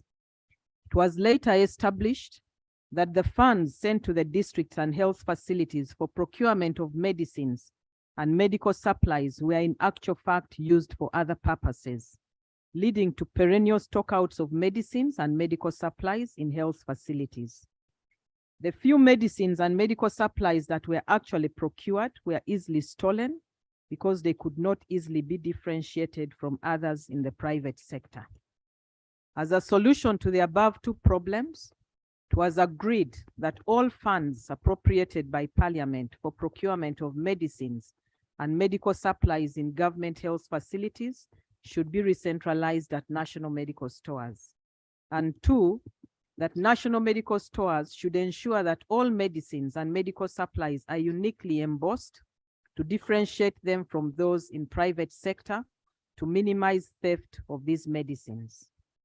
Right Honorable Speaker and honorable members, to implement the above solutions, it was agreed that the re-centralized funds be made available by Parliament to national medical stores through a recurrent non-wage vote, which is vote 116. Effective financial year 2019-2010, this took place. This would ensure that NMS maintains its flexibility and business mode of operation given to it under the NMS Act, and ultimately be able to effectively procure, store, and distribute medicines and medical supplies to public health facilities. Thus, from financial year 2009-2010, all funds for health facilities under Ministry of Health and Ministry of Local Government were re-centralized under vote 116 and provided to national medical stores as a recurrent non-wage vote. Right Honorable Speaker and honorable members, under this arrangement, NMS operated vote 116 as a recurrent non-wage vote. Funds provided and appropriated by Parliament were all received on this vote and accessed through the IFMIS system. Operational funds would then be transferred to an NMS operational account, while funds for payment to suppliers of medicines and medical supplies were transacted directly on IFMIS. As a result of the achievements made under this system, and having met the expectations of government, His Excellency the President directed effective financial year 2012-2013 that in addition, all funds for medicines and medical supplies for the UPDF, the Uganda Police and Uganda Prison Services be re-centralized at national medical stores. This was also done as a recurrent non-wage vote, vote 116. NMS operations were maintained on business principles, allowing flexibility to timely deliver medicines and medical supplies to public facilities, and also attracting more resources from development partners. Right Honorable Speaker, honorable members, effective financial year 2019-2020, the Ministry of Finance, Planning and Economic Development directed that all financial transactions of national medical stores, that is procurements and distributions, must be effected through IFMIS. This new system was a radical departure from the then prevailing negotiated position of a recurrent non-wage vote. It forced NMS to operate on non-business principles taking away NMS flexibilities and fundamentally affecting operations of NMS as envisaged under the NMS Act. Under the current system, NMS is unable to receive funds required for the delivery of medicines and medical supplies available on the first day of every quarter. Yet delivery of medicines and medical supplies is a continuous process that must not stop. With specific reference to this financial year, 2022-2023, actual funds for the first quarter were not available to national medical stores until August 2022. In the second quarter, funds were not available until the first week of November 2022. Right Honorable Speaker, I've provided a table which shows the actual dates of approval of warrants to date. In that table, you can see quarter one. The cash limit release date was 9th of July. The actual approval date was 25th of July. And the dates follow up to quarter three. The above table means that for the whole of July 2022, there were no funds available for distribution of medicines. After approval of quarter one warrant, national medical stores sent instructions to the Ministry of Finance for payment of suppliers and providers of services. However, most of these instructions to pay suppliers, including for distribution-related services, were not honored until the end of September 2022. Concern on this matter was raised by the General Manager of National Medical Stores in a letter dated October 2022, addressed to the Permanent Secretary, Ministry of Finance. The said letter was copied to myself and the Minister of Finance. And Right Honorable Speaker, with your permission, allow me to read the letter because some members don't have. This was 3rd October. We had not yet received money. The letter says, reference is made to cash limits of quarter one financial year 2022-2023 and our subsequent warrant, which was approved. Against the said approved warrant, National Medical Stores processed payments for its supplies and service providers. We, however, regret to note that payments were not processed as far back as 8th September 2022. Payments which were processed as far back as 8th September have not been approved. These payments amount to Uganda shillings 15,397,802,000. These outstanding payments are critical to our uninterrupted service delivery. They include payments for fuel, distribution allowances, motor vehicle repairs, staff emoluments, as well as suppliers of critical essential medicines and health supplies. As a result of the above delayed payments, our ability to timely deliver essential medicines to government health facilities has been negatively impacted. NMS has not been able to deliver medicines in compliance with the published delivery schedule, especially delivery of personal protective gear to protect health workers against Ebola. In our previous physical interactions and meetings with yourself and through various written communications, we had clearly stated that retaining operational funds of NMS on IFMIT would negatively affect service delivery. You had indicated that you would study and address the matter. Since then, only one aspect, that is allowing our delivery staff to access funds through eCash, was addressed. Even then, since 8th September 2022, our instructions for transmission of funds to our eCash account in Stanbic Bank have not been honored. Currently, there are no funds to pay delivery staff, and thus no deliveries can be made. And then we give the purpose. Right, Honorable Speaker, I have attached that letter. Members can refer to it. At that time, over 2 months had passed since the commencement of the financial year. Such a delay of over 2 months in distribution of essential medicines is a very long time, whose spiral effects are being experienced in the current stockouts. The said letter clearly shows that Whereas National Medical Stores had given payment instructions through the IFMIT system, the Ministry of Finance did not effect those payments for over a month. NMS was thus not able to timely disburse funds for distribution of essential medicines, and this negatively impacted its ability to deliver medicines timely to the facilities. And I will also highlight why. A, the providers of fuel for motor vehicles were not paid on time, and on several occasions, they cut off service delivery due to late payments. Vehicles could not move, and other vehicles that were already in the field got stuck in the field. B, the last mile delivery provider, that is the provider that picks from the districts and takes to the lower health facilities, was not paid on time.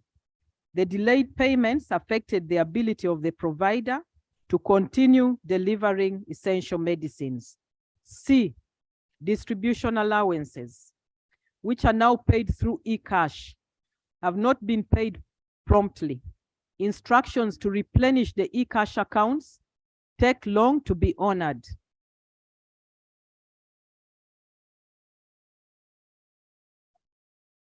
Honorable Minister, go on.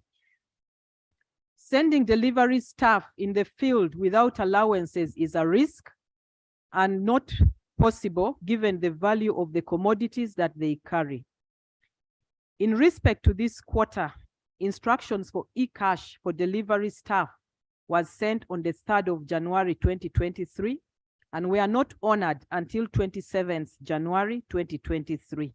And I have attached another letter as Annex B. Right Honorable Speaker, honorable members, it should be noted that the mere release of cash limits and approval of warrants by Ministry of Finance does not in itself avail funds to National Medical Stores for disbursement. This must be accompanied by the actual honoring of payment instructions. Honoring payment instructions in IFMIS is a responsibility of the officers in the Ministry of Finance, for which the NMS accounting officer has no control. It has also been noted that Ministry of Finance in honoring payments usually picks out some payments and leaves out others. In most cases, those left have a direct effect on delivery of essential medicines. This frustrates service delivery. Right Honorable Speaker, honorable members, related to the availability of funds is the issue of funds made available by development partners that are deposited on the NMS operations accounts with Bank of Uganda. Since financial year 2019-2020, NMS cannot access these funds as and when needed. The Ministry of Finance, Planning and Economic Development insists that these funds should first be deposited into the consolidated fund. This has created a challenge since National Medical Stores cannot deliver medicines and medical supplies received from development partners, including antiretroviral drugs and antimalarials, even when their funds have been received by National Medical Stores. Insisting that these funds be deposited into the consolidated fund has contributed to the current crisis, since National Medical Stores does not have funds to deliver donor medicines and medical supplies already in its warehouse.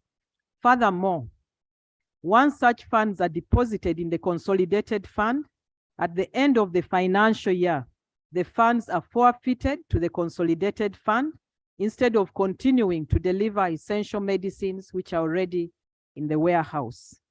Right Honorable Speaker and honorable members, the other contributory factor to the current stockouts is the inadequate budget amidst increased distribution costs as a direct result of increase in fuel prices.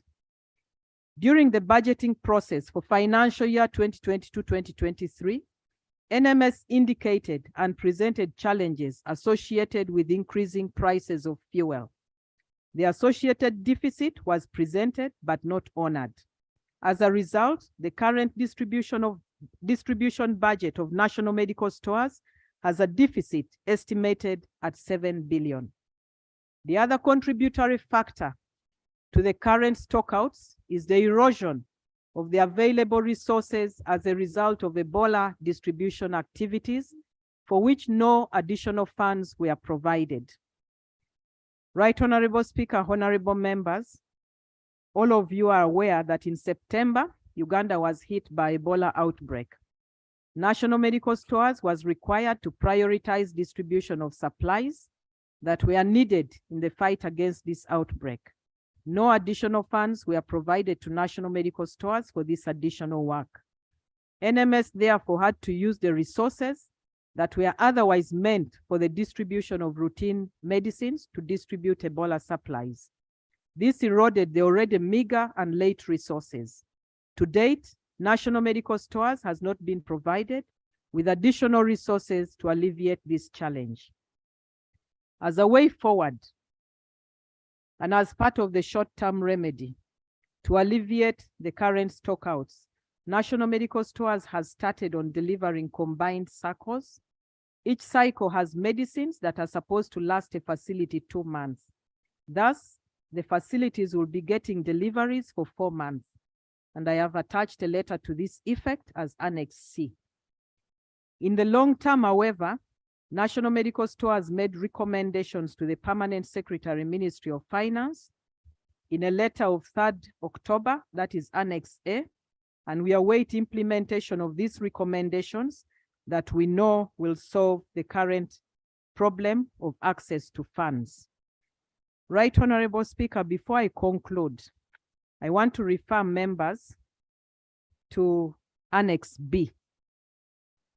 For those that have Annex, I have a printout of when funds are released to National Medical Stores. If we start from Q1, first of all, you will recall that in my statement, I indicated that final approval took place in September, not July. The invoice date in September that NMS sent finally to Ministry of Finance was 16. The payment date was 7th of October 2022. And then NMS only got 42 million Uganda shillings on the 7th of October. Another 45, the same 7th of October. The next release was on 31st of October. The next was in November, then in December, and now in January. I have attached that printout for you people to know, to take note of the invoice dates and the actual payment dates, indicating that we have a big challenge.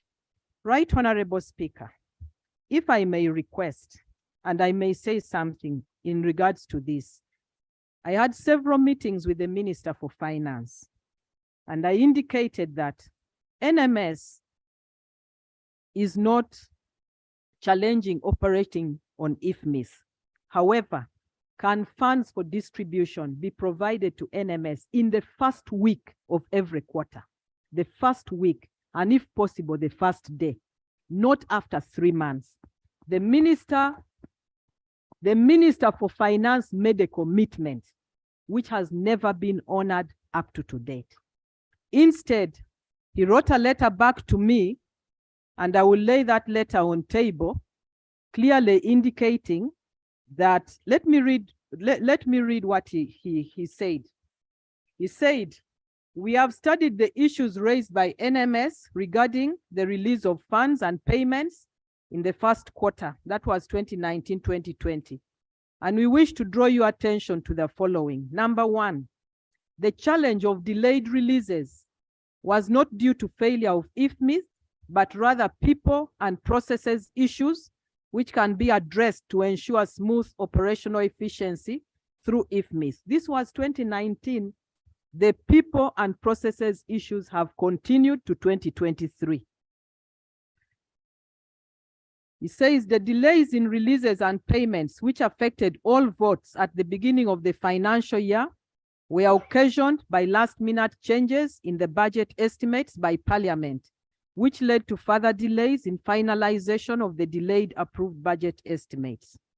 2, the challenge of delayed payments to service providers in the first quarter can be addressed through proper inventory management, resource planning, and in the fourth quarter prior to start of a new financial year, and making use of the prepayment or advances as regulated by the Public Finance and Management Act. The challenge still continues in 2023, in spite of these commitments. Right Honorable Speaker, I beg to lay this letter on table. It is signed by the Minister for Finance, the Honorable Matia Kasaija.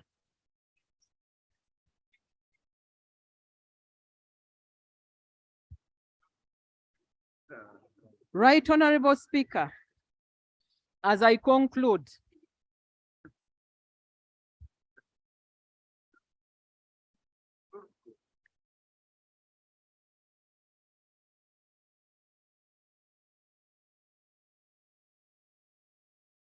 allow me to appreciate you and the August House for your enormous support to the health sector. The current challenge is something that we all do not want, and it must never happen. We are losing people, we are losing lives. I believe that working together, we can solve the current situation. And I have 3 asks. The first is, if NMS is to operate on IFMIS, let money be provided by the first day of the quarter. Let it be treated as a unique entity. The others can wait, but let NMS get money. If that is not possible, then we return to NMS operational funds kept in Bank of Uganda so that there is flexibility. Number 3, return development partner money back to national medical stores. It is for distribution of medicines procured by the partners. I beg to submit. Thank you. Minister for Finance, the ball is in your court.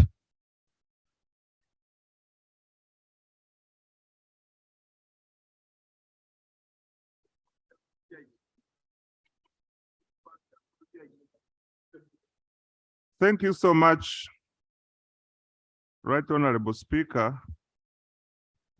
Right Honorable Speaker,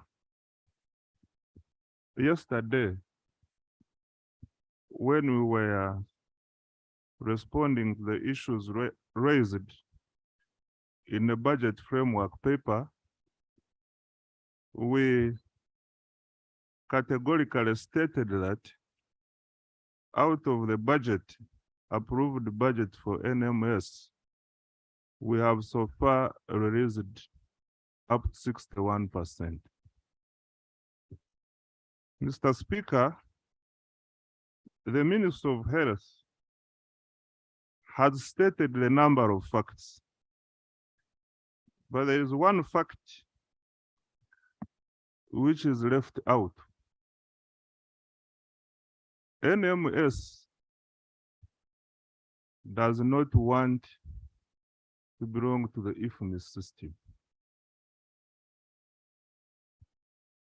So the question I ask is that under which law do I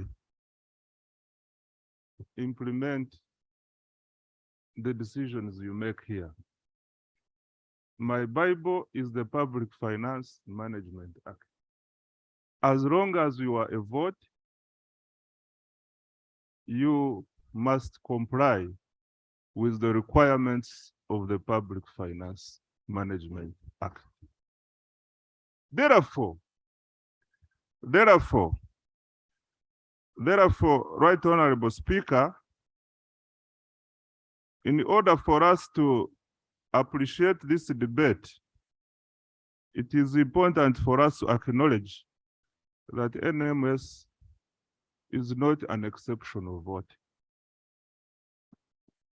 That said, how it is true we have had a number of engagements with them. And what advice in terms of coming to a middle ground what have we recommended? We have recommended that going forward, there is need for timely quarterly release of funds to NMS and all other votes for budget execution. Number two, we have advised NMS to adopt a proper quarterly resource planning. And I want to repeat this.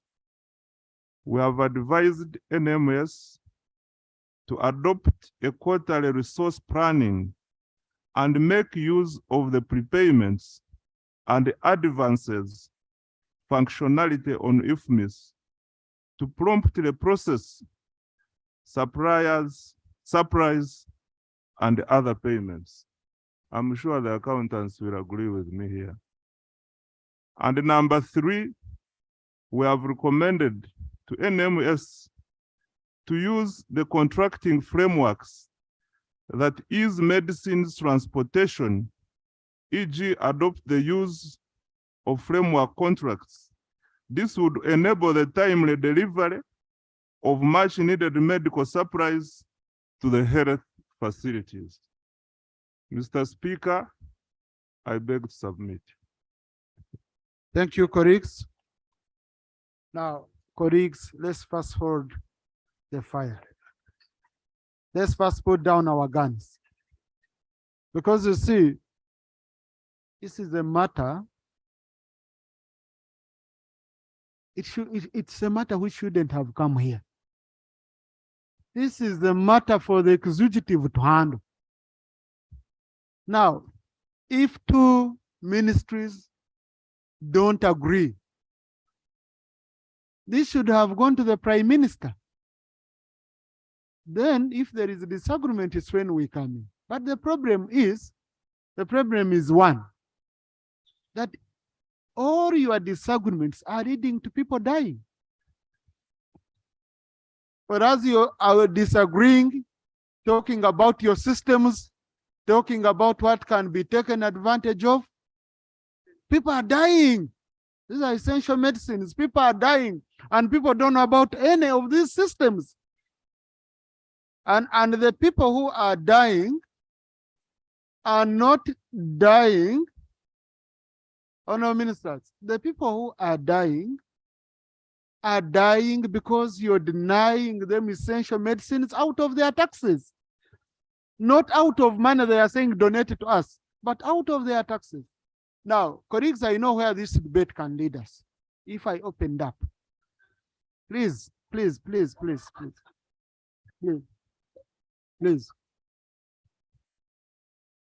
Rarely do I use,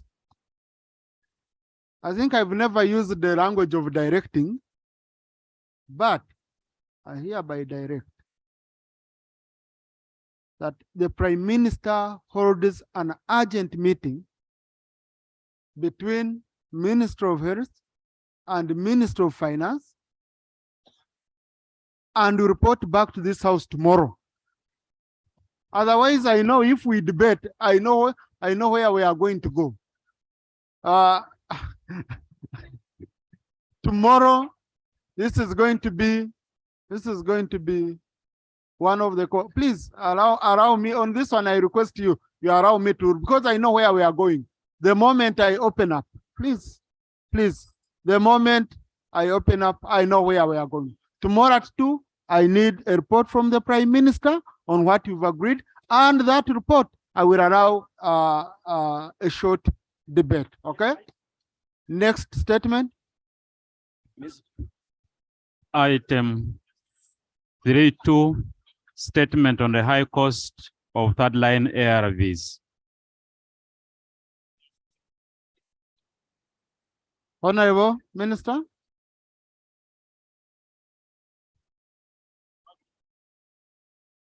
You see, colleagues, I know when you're itching to contribute to a debate. Please, I know when you're itching to contribute to a debate. But sometimes I look at where the debate will lead us and the value it will add. let's wait tomorrow, okay? Yes, Honorable Minister. I think they called ARVs. Yes, the statement on ARVs. Right Honorable Speaker and honorable members, once again, allow me to provide a response to the question raised by the Honorable Naomi Kabasharira, Member of Parliament, Rushenyi County, Ntungamo District, on the availability of third-line antiretroviral drugs in Uganda. Right Honorable Speaker and honorable members, the government of Uganda and partners are committed to providing quality HIV prevention, care, and treatment services to all citizens. This includes the provision of high-quality, efficacious, and life-saving antiretroviral treatment for all clients that need them. And this is reflected in the Health Sector Development Plan and the AIDS Control Consolidated HIV Prevention, Care, and Treatment Guidelines of 2022. Uganda has made good progress in HIV prevention, care, and treatment. Currently, we have 1,348,517 clients out of 1,450,000 people living with HIV who are on treatment, with 92% of those on treatment virally suppressed. The majority of the patients on antiretroviral treatment are on first-line medicines, and this makes up 95.5%. 4.4% are on second-line treatment, and a small proportion, 0.1%, but in terms of numbers, 1,630 patients are on third-line treatment. All these patients receive their treatment through the public health system at no cost. Right Honorable Speaker and honorable members, in collaboration with partners, that is the Global Fund and PEPFAR, the government of Uganda provides resources to procure adequate stocks of antiretroviral medicines for all clients on treatment, including those on third-line drugs, free of charge. For the 99.9% of clients who are on first and second-line drugs, the distribution is done through the national medical stores and joint medical stores to the 2,000 health facilities offering antiretroviral therapy across the country. Right Honorable Speaker and honorable members, for the 1,630 clients who are on third-line treatment, the drugs are distributed through the national referral hospitals, centers of excellence such as JCRC and IDI, and the regional referral hospitals. Why? Because we need to monitor them. They've already developed resistance 2 times, and this is their last option. So we need to follow them up. So from these facilities, the drugs are delivered by the implementing partners and the district health teams to the respective lower level facilities where the third-line patients seeking care are able to access the drugs. This arrangement ensures that the third-line care is closely monitored by the specialized facilities that have human resources and laboratory capacity to monitor treatment response. I wish to inform honorable colleagues that the Ministry of Health, the AIDS Control Program, have established mechanisms to estimate the HIV prevention and treatment commodity needs that form the basis of the government of Uganda and development partner plans. These mechanisms utilize data from routine health facility reporting systems and periodic surveys, such as the recently conducted Uganda Population HIV Impact Assessment that we commonly refer to as UPIA, through which we establish the number of people that are living with HIV and those on treatment, among other important indicators. In conclusion, Right Honorable Speaker and honorable members, I would like to reassure this august House that we have adequate stocks of antiretroviral drugs, first line, second line, and third line, and I can name them if members feel that some are missing. We have darunavir, etravirine, raltegravir, and ritonavir in the country for all the patients who need them. I thank you for your support towards the Ministry of Health's HIV and AIDS response for the HIV epidemic control and ending AIDS as a public health problem in Uganda by 2030. I beg to submit. Thank you, Honorable Minister. Is Honorable Kawasharila on? No? Thank you. I think this is helpful. The Committee on Health should, yeah, it's the Honorable has given really a comprehensive answer. The Minister of the Committee on Health should take up the matter and ensure that we do follow up. Next statement. Item Sorry. Before that, Honorable Minister, the Honorable Kabe, no, Honorable Patrick, sorry, Honorable Patrick Oshabe yesterday raised a very important issue, which I promised that you would answer today, whereby you had the Ebola treatment center at one of the schools. The schools are going to open. Up now, you have not yet cleared the school.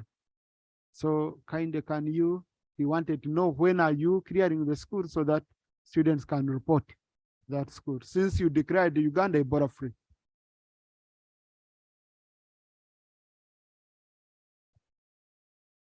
Right Honorable Speaker, allow me to thank the Honorable Member for that question. On the 11th of January, we declared Uganda Ebola free. Right Honorable Speaker, when we do that, it doesn't mean we close shop. It means we continue intense surveillance for 90 days. However, there are certain things that we continue to address immediately. Many of you will recall that we had one Ebola treatment unit in Kasanda. We had 3 Ebola treatment units in Mubende, including taking over the entire Ministry of Works in Mubende, and about 2 in Kampala and 1 in Entebbe. On the 15th of January, we had a meeting and we agreed that the Ebola treatment units in Kasanda, Mubende, the 3 in Mubende, 1 in Kasanda, should all be dismantled so that work can go back to normal. So, Right Honorable Speaker, last week, Ministry of Health together with partners began the process of dismantling. The process begins with removing medicines and beds. Then subsequently, we remove the tents. After the tents, we then have to remove all the concrete that is on the ground. So I want to reassure the Honorable Member that the process already started. We have already removed all the drugs and the beds, and we shall begin dismantling the tents. But again, allow me to inform this House that the intense surveillance for 90 days still continues. I thank you. Yes, since I will allow Honorable Flavia, because the Honorable Samba moved out a bit, but the concern was very simple. We are reopening the schools, okay? So where will the students study from? That was the main issue. Honorable Flavia. Thank you very much, Right Honorable Speaker, and I want to thank the Minister for the response given to that particular concern. Kalwana, where the Ebola Treatment Center was, is right next to my home in Buteka, where I stay in Kasanda. And I just passed by on Sunday and realized that some of the things you're talking about are still in there. I was interacting with the community therein, and they were informing me that they are actually in great fear. Because one, they don't understand why the tents are still there. So I guess some kind of community sensitization about the closure and what happens. You know, the fear about now the use of that particular place is very real. They fear using the school. Some students are actually very afraid of going back to the classrooms, that particular class where the center is. And so it is extremely difficult. I was also talking to the VHTs on the Ebola issue, and they were telling me that around 60 VHTs have not yet been paid, and yet they worked during the Ebola the Ebola saga. And so they are saying that there was a list that was submitted by the DHO, and a few of them were paid, and some that worked were removed from that list. I have a list of over 60 VHTs who claim they have never been paid a single coin after their hard work during the Thank Ebola you. information. Please, there is no information on information. Please, we use rules here. Here we use rules, Honorable. We don't use comradeship. Honorable Minister, no, we don't use location or comradeship. We use rules. Please. Right, Honorable Speaker. When you have invested nearly $50,000 on the ground, you cannot dismantle it in one day. And I clearly stated here that we started by removing medicines and beds.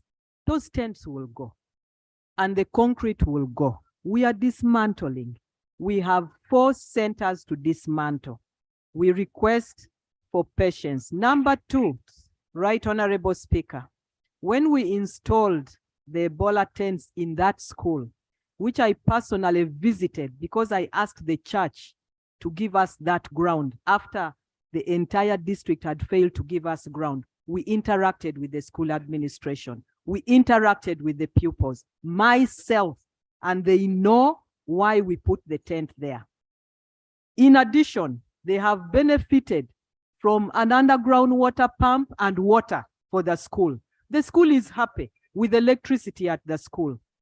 I beg for patience in dismantling. It is not going to happen overnight. Thank you. In regards to payment of village health teams, Right Honorable Speaker, payments were made, but there are challenges because payments are made through the mobile phones. Many of these people share mobile phones. And when partners are paying and they send money and the phone does not show your name, they stop the payment. So we have been trying to address that and encouraging them to get phones that have their names. They will be paid. I thank you. Now, Honorable Minister, no, Honorable, we've gotten very clear answers.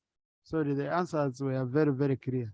So, Honorable Minister, to help the Honorable colleagues, you have your technical people who are in charge of this program, okay? Send them on ground to meet with the leaders, with the community leader. Since there is no Ebola in Kasanda, you can send a commissioner or who, and you meet a few leaders to reassure the people. It's very, very important when colleagues raise such issues here. Next statement. I will, no, please, Honorable Savi. I will allow, before any other statement, I will allow the statement. It's a short one, Honorable Minister for Works. It's a very quick one. I'll allow a statement on Exodus Circle. Statement on Exodus. Item 3. On, yes, Statement by Minister on the deduction of police officers' salaries as contribution to the Exodus Circle.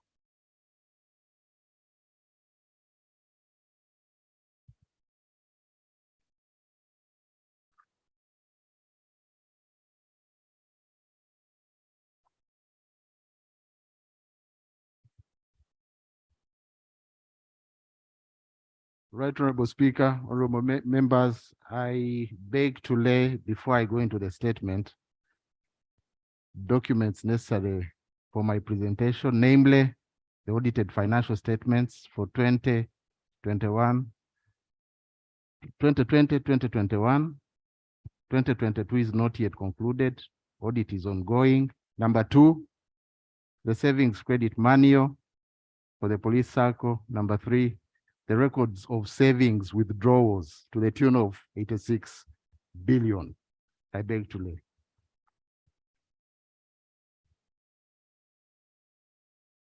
Thank you.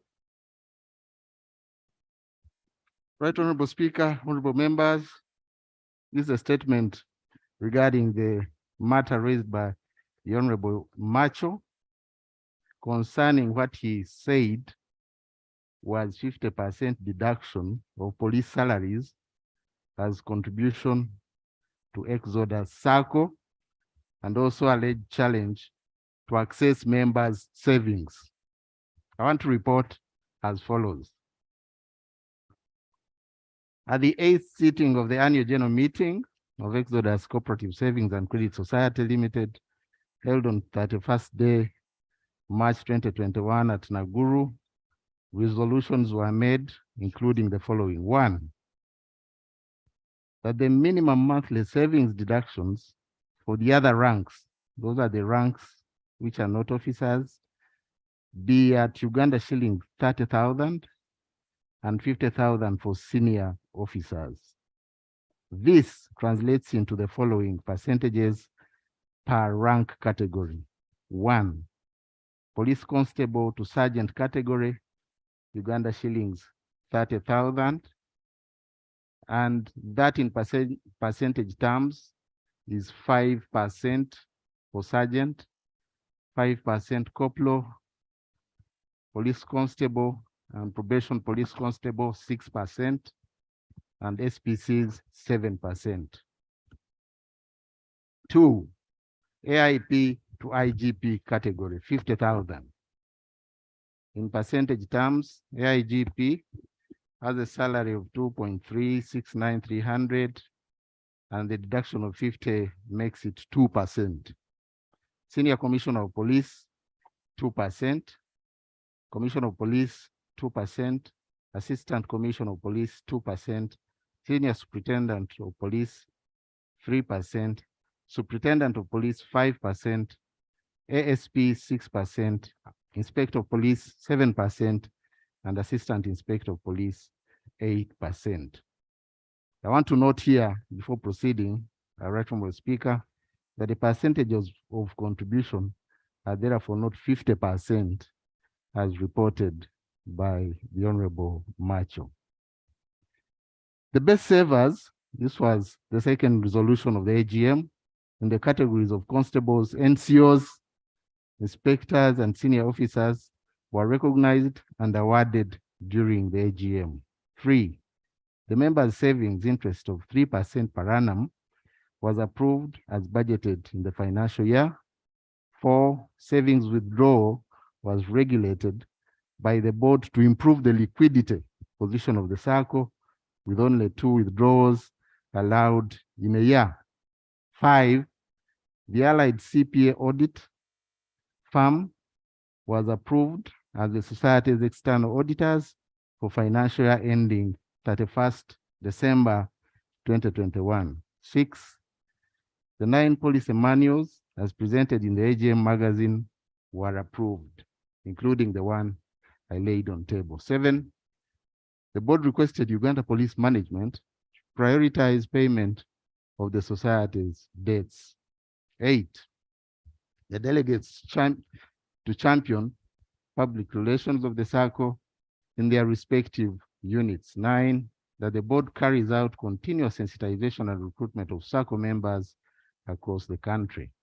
10, that the board relocates the circle canteen to pave way for the construction of East African forensic laboratories by the police.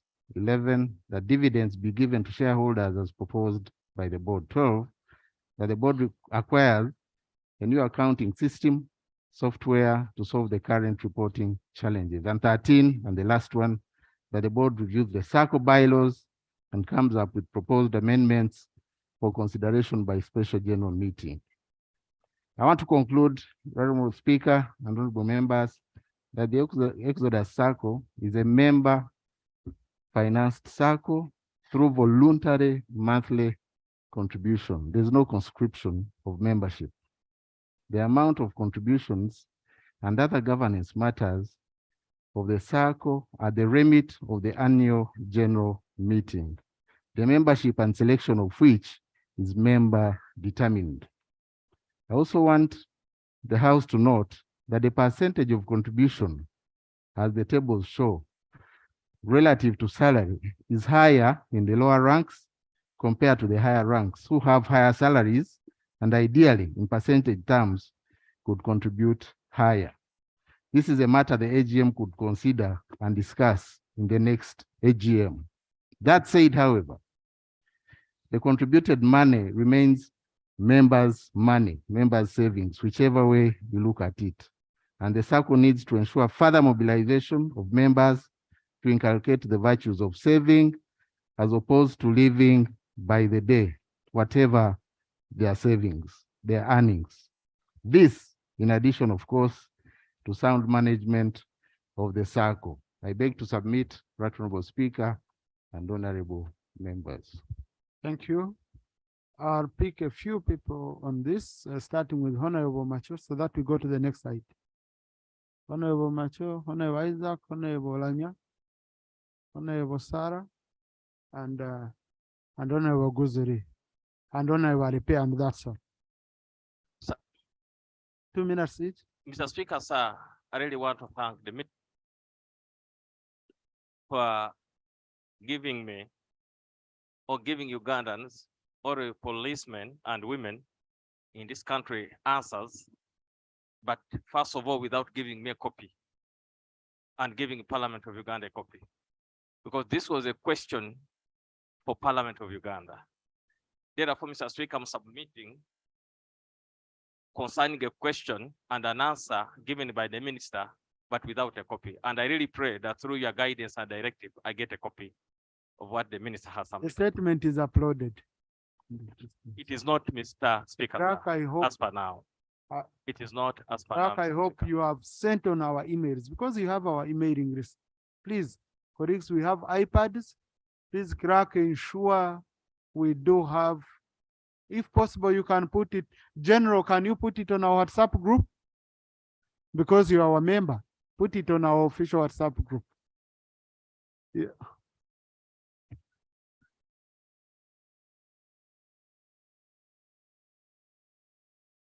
The presentation was uploaded, but if it wasn't, because of hitches in the clerk's office, I'll follow up.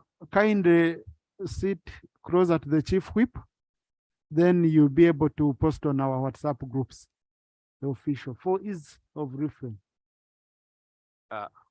Thank you, Mr. Speaker, for your guidance, and with your guidance, Mr. Speaker, can I use the general's copy so that I give good submission as I submit?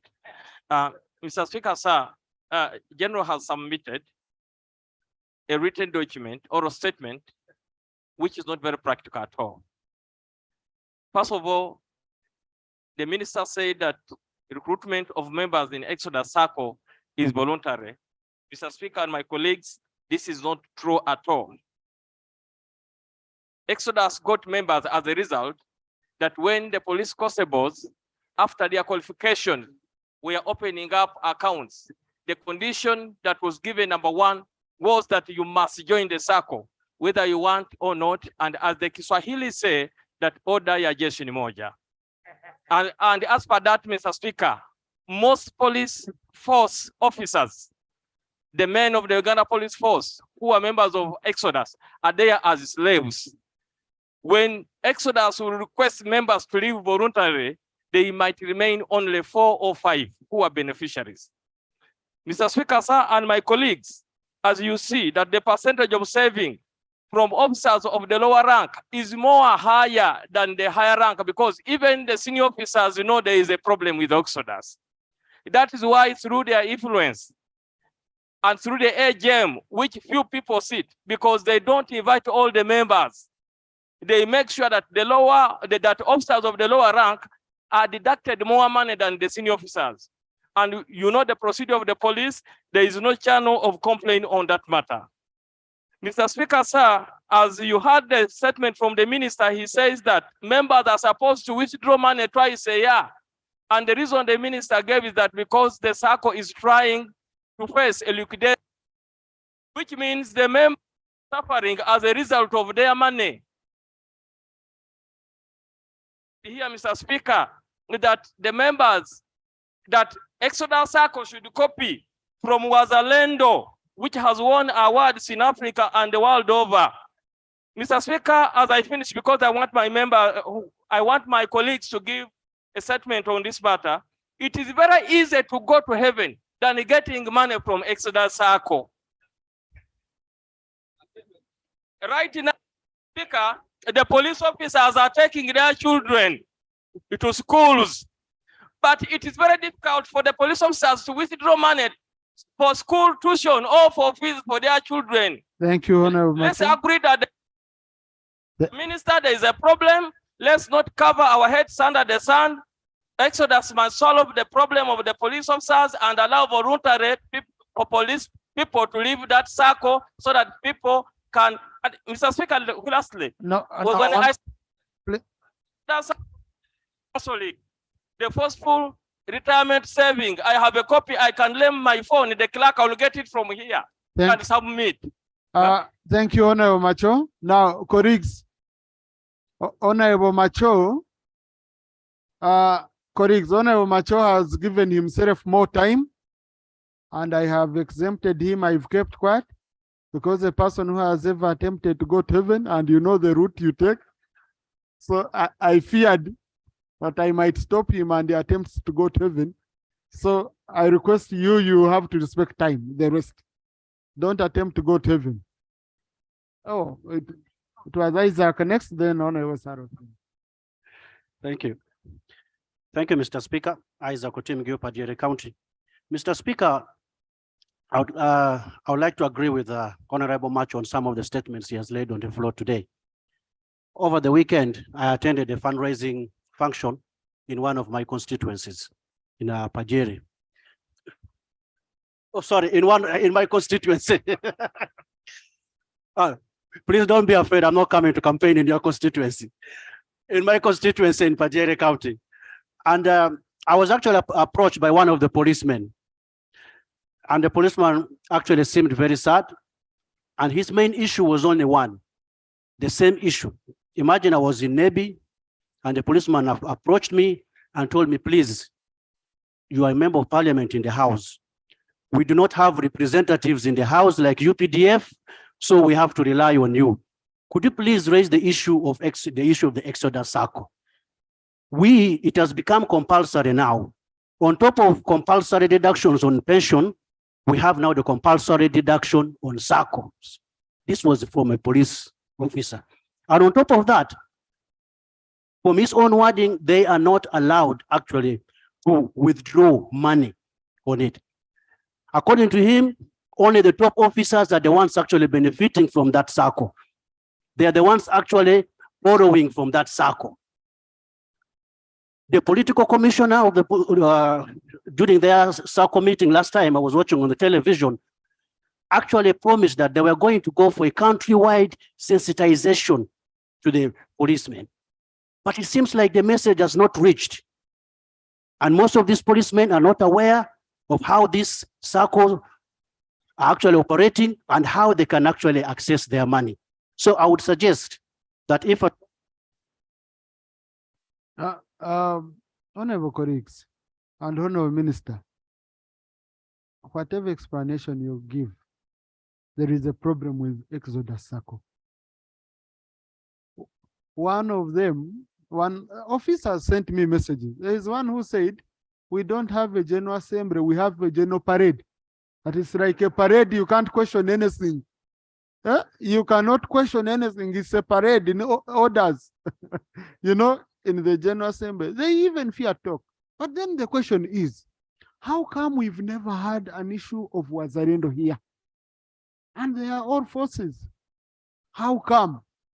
And your sister agencies. And we are lucky, the minister who has presented the statement was a CDF. So Wazalendo was under him. Okay? So, Honorable Minister, it's a problem, whatever we do, there is a problem with Exodus Circle. Thank you, Right Honorable Speaker. Right Honorable Speaker, I am speaking as a person who investigated this police savings scheme.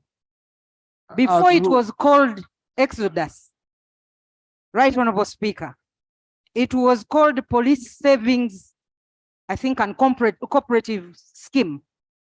By then, I was working at the Inspectorate of Government. Okay. So I investigated in that capacity. Right Honorable Speaker. And Right Honorable Speaker, during the investigations, this is what we established. It was compulsory for every police officer to join this saving scheme. Yes, compulsory. It was next to impossible for any police officer, the junior ones, to access this money. You could only access it after retiring. But even at retirement, Right Honorable Speaker, there was an accountant called Wagwiri. For him, he would sit in his office and prepare a requisition form, write as if it is the other police officer, put false numbers, and withdraw the money. Yes, and this guy, following my report, was arrested. I don't know where he is now. Yes, he was arrested and prosecuted. But Right Honorable Speaker, the recommendation that we made then, as the Inspectorate of Government, was to abolish this saving scheme because it was not benefiting the majority of the police officers, apart from the top ranking police officers who were actually getting this money, borrowing at a low interest rate and enriching themselves, bettering their lives at the expense of the junior officers. So Right Honorable Speaker, as a way forward, I want to request. Colleagues, once you cut off the microphone, first seek my permission before you get more time. Next member. Okay, conclude, Honorable. Right Honorable Speaker, as a way forward, in order to leave this matter, not to leave this matter hanging, I want to request Right Honorable Speaker that this matter be forwarded to the Committee on Internal Affairs and Defense, so that they look deeper into this matter and report to this House. Otherwise, we are going to just gloss over this matter and it will end here. So Right Honorable Speaker, the committee should handle this matter, if it pleases you. Thank you. Thank you. Honorable Gilbert. Thank you, Right Honorable Speaker. Right Honorable Speaker, the matter is very serious. Right now, as I talk, Right Honorable Speaker, the police officers are stopping members of parliament on the way as they explain their problem. Right Honorable Speaker, the report given to the minister is quite misleading. And when a member who is saving, when you want to withdraw your money, you are not allowed to withdraw as someone is drawing his normal saving. You are supposed to withdraw in terms of a loan. You will never withdraw as a normal withdrawal. Right Honorable Speaker, what is happening currently? Police officers, many of them have saved this money for more than 10 years, 15 years.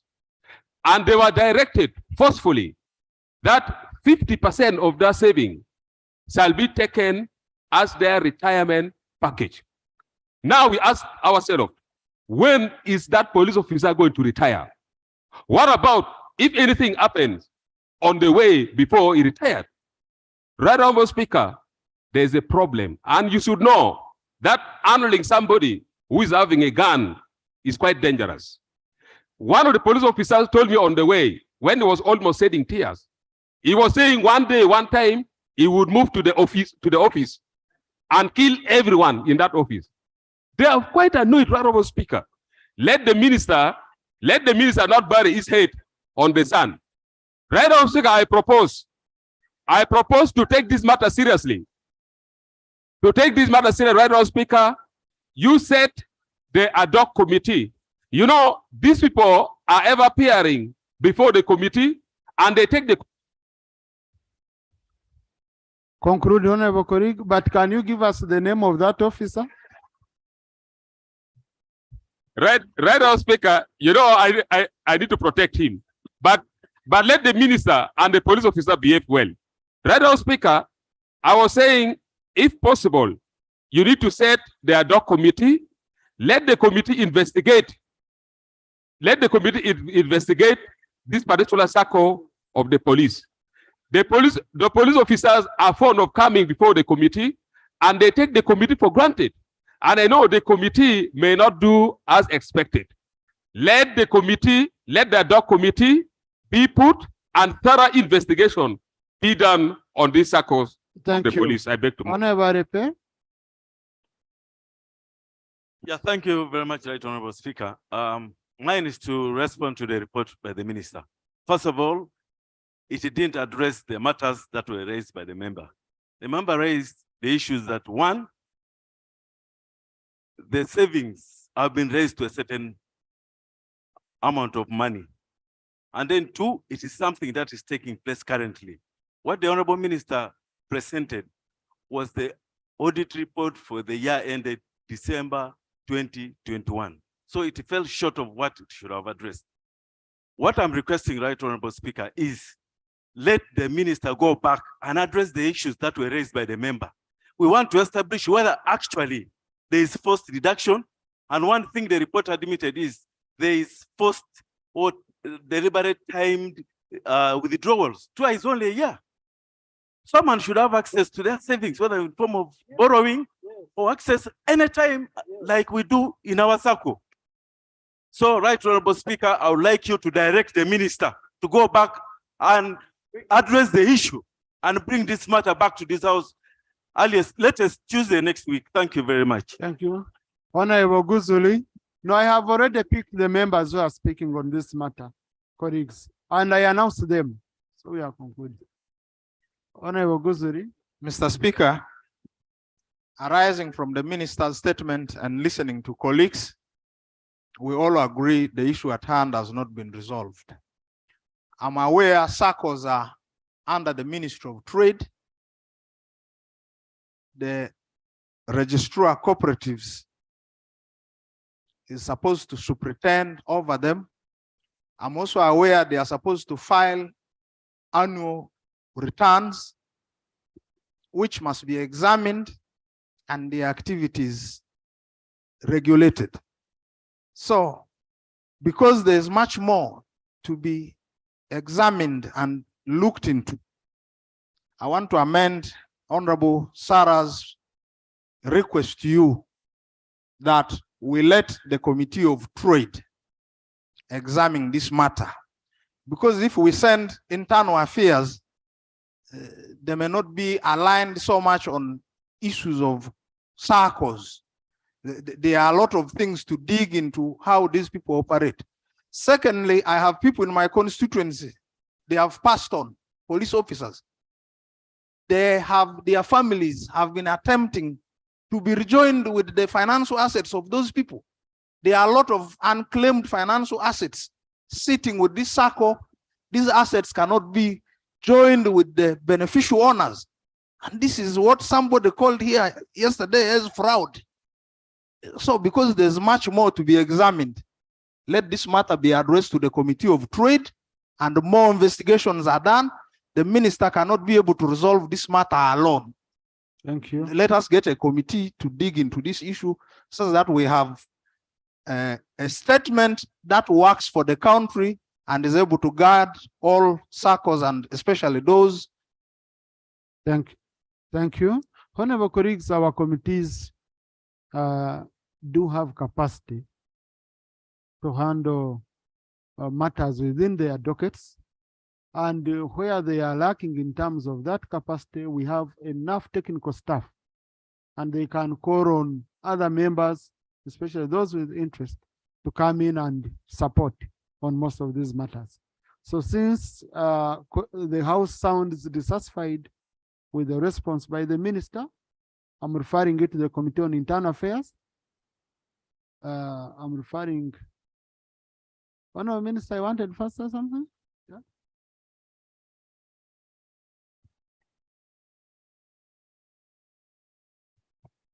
Right, Honorable Speaker and Honorable Members. First of all, I want to allay the fears of members. I'm not here to cover up. Actually, I'm one with you. If there's a problem, we need to resolve it. That's one thing I want to state. Number two, your concerns are valid. And actually, I would be interested in a forensic audit of this circle so that we put this matter to rest. But that said, this circle had issues, very many issues, even more than today. Some of them have been addressed, but some others, it's work in progress. They're actually two, not one circle. And that is also part of the problem, divided loyalty. Some people, I'm told, are in one circle, the one Honorable Sarah investigated, and others are in this Exodus circle. But I think the bigger question, which we should answer, why this circle? And I think we shouldn't kill the spirit of why we should have a circle. Saving cheap credit for the rank and file of the police. So as much as it creates sentiments, I think we should address it without saying that we collapse it like Honorable Chango was intimating. Even for UPDF, it was tough. Tough. Actually, sometimes we had to use the, you know, one time I asked a soldier that if we hadn't forced you, would you have saved? They laughed, wouldn't give you that money. Because they live by the day, they have this saying, mimi nilikufa zamani. One grave in the, one foot in the grave, one on the ground. So you have to educate them. That's leadership. So I want to implore you that we shouldn't kill this circle. Education is key. Saving is critical, especially where earnings are not enough. I beg to submit. Thank you, Honorable Minister. I was giving my ruling, but I'm referring this matter to the Committee on Internal Affairs, and I want to report within 3 weeks' time. They study comprehensively, and report back to the House within 3 weeks' time. Next. Statement on operation of the Civil Aviation Authority in Entebbe. Honorable Minister.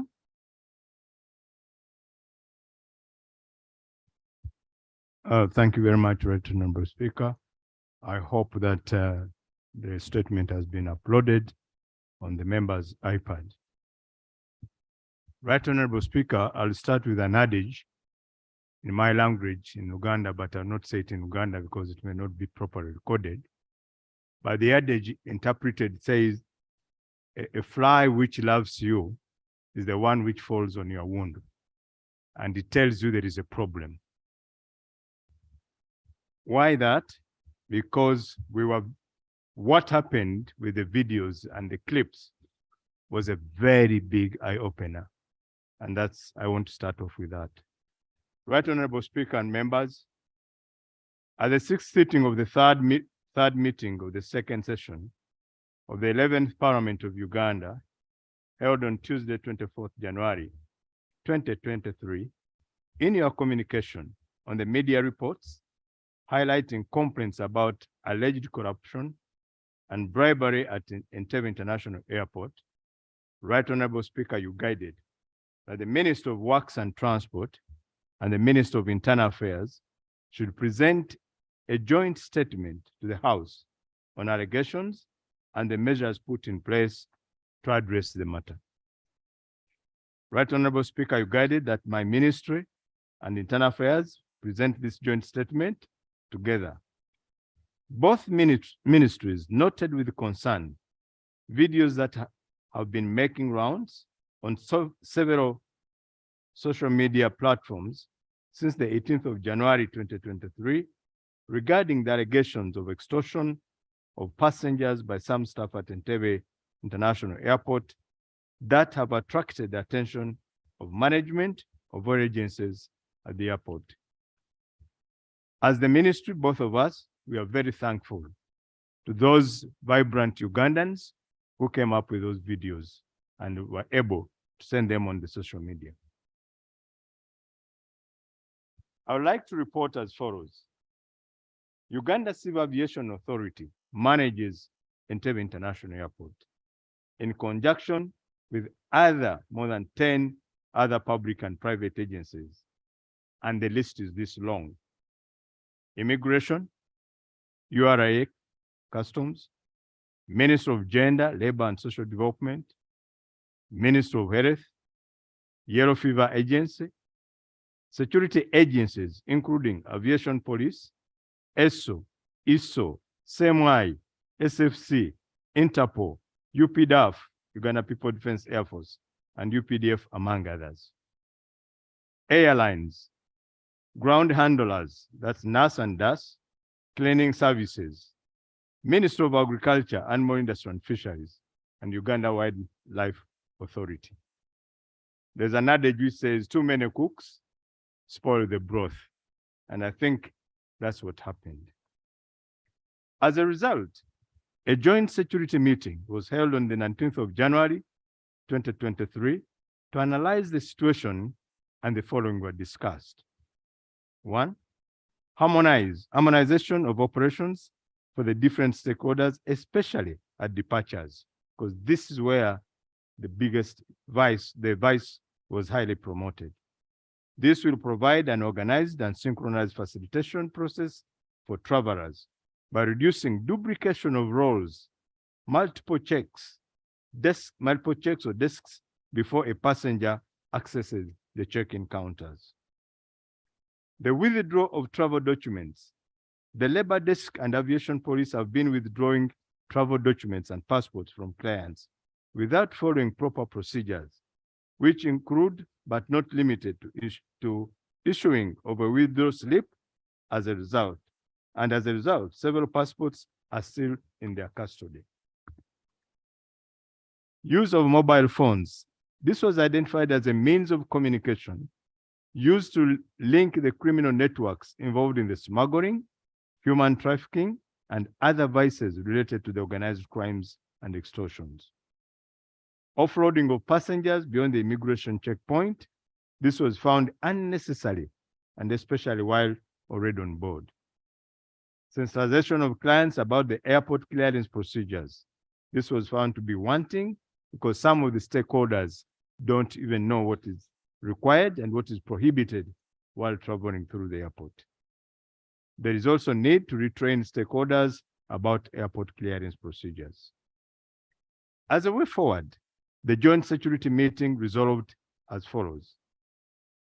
Each agency operating at the airport, security, health, airline, and immigration should reorganize and ensure that the 11 checkpoints that passengers go through are optimized without compromising national security and traveler international experience. Effective 10th February 2023, departing passengers will access the terminal building using the new remodified passenger terminal building. This will solve the facilitation challenge of having to push luggage from the parking to the terminal, as passengers will be dropped off at the departure. The authority has intensified communication messages to passengers through the flight information display screens at the airport, where telephone contacts for complaints channeling have been indicated. UCA operates a toll-free line, which is 0800 477/8, and a 24/7 duty operations officer number, which is 0757 270 809. That is displayed within various areas in the terminal building. However, in order to escalate and have quick resolution of issues, we have shared numbers of senior officials, including that of the general manager of the airport, which is 0702 055 58. Manager aviation security, which is 070 488 0701 488 366. Manage operations 0758 48 368. And the chief liaison officer airport on 0701 477 049. Feedback from the public is also received through email, aviation, that's the email aviation number, aviation@caa.no.uganda. WhatsApp number is 0757 269 670, and through the social media channels, including Twitter handle @Uganda CAA. The withdrawal of travel documents, passports, is a mandate of the Directorate of Citizenship and Immigration Control, DCIC, and should be the only entity to withdraw them.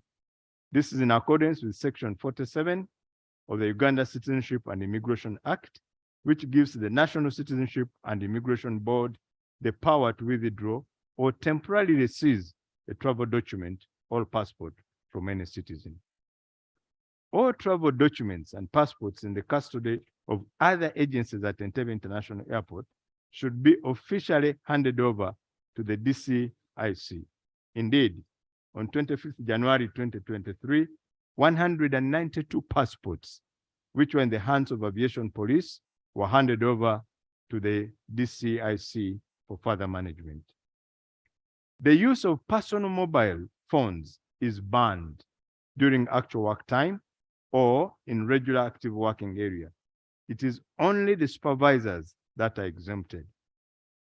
It has been resolved that after a passenger has been exited by immigration at departure, offloading such them for any reason would only take place with the express permission of the Director Airports and Aviation Security or General Manager, Entebbe International Airport.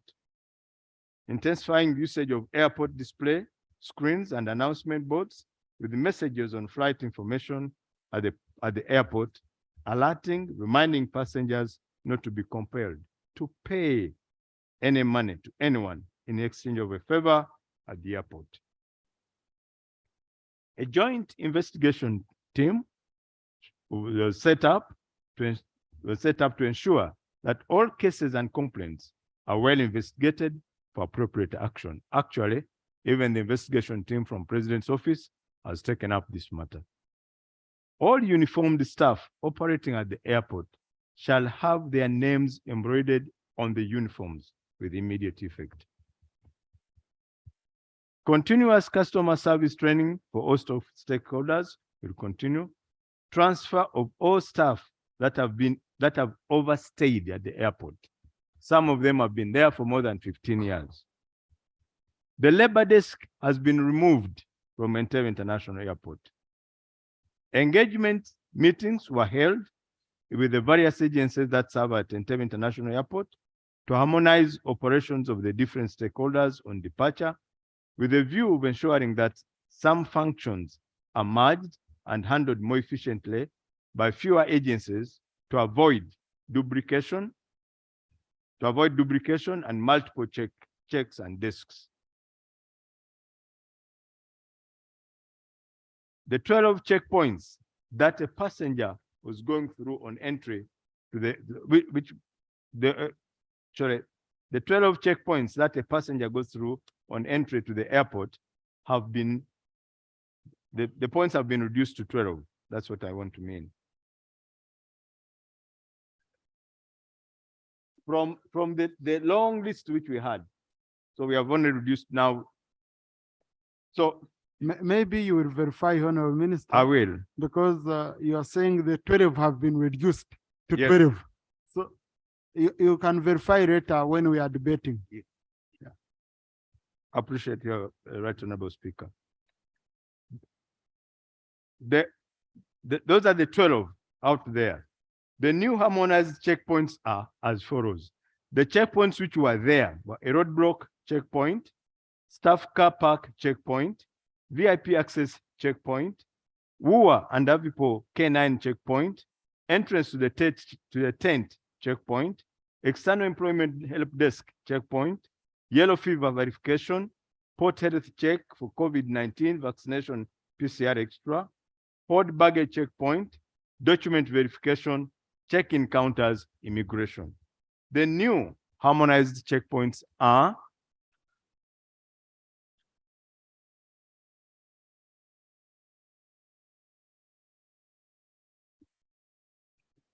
a point, excuse me, sir, there's my document.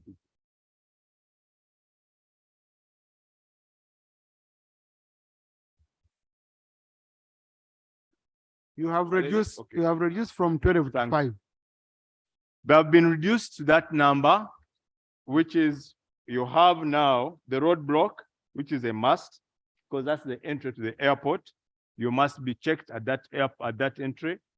And this is where they check arms, they check your luggage and the baggage, whether it has any items prohibited from travel. We have UA and Avipo. canine checkpoint. Why? Because there's been a lot of smuggling of animal products, including skins and ivory and rhino horns and extra. Hold baggage checkpoint, check-in counters. This is where you do document verification and then immigration. So those are the only checkpoints now. In conclusion, therefore, on 20th January 2023, the Director of Citizenship and Immigration Control, the Deputy Director of Citizenship and Immigration Control, held a meeting with the Uganda Civil Aviation Authority and other stakeholders to further caution all staff and communicate the decisions of the joint security meeting, and minutes were included. UCAA has appreciated and we acknowledge the feedback from the public, and further requested that public shares accurate information with evidence to enable them investigate.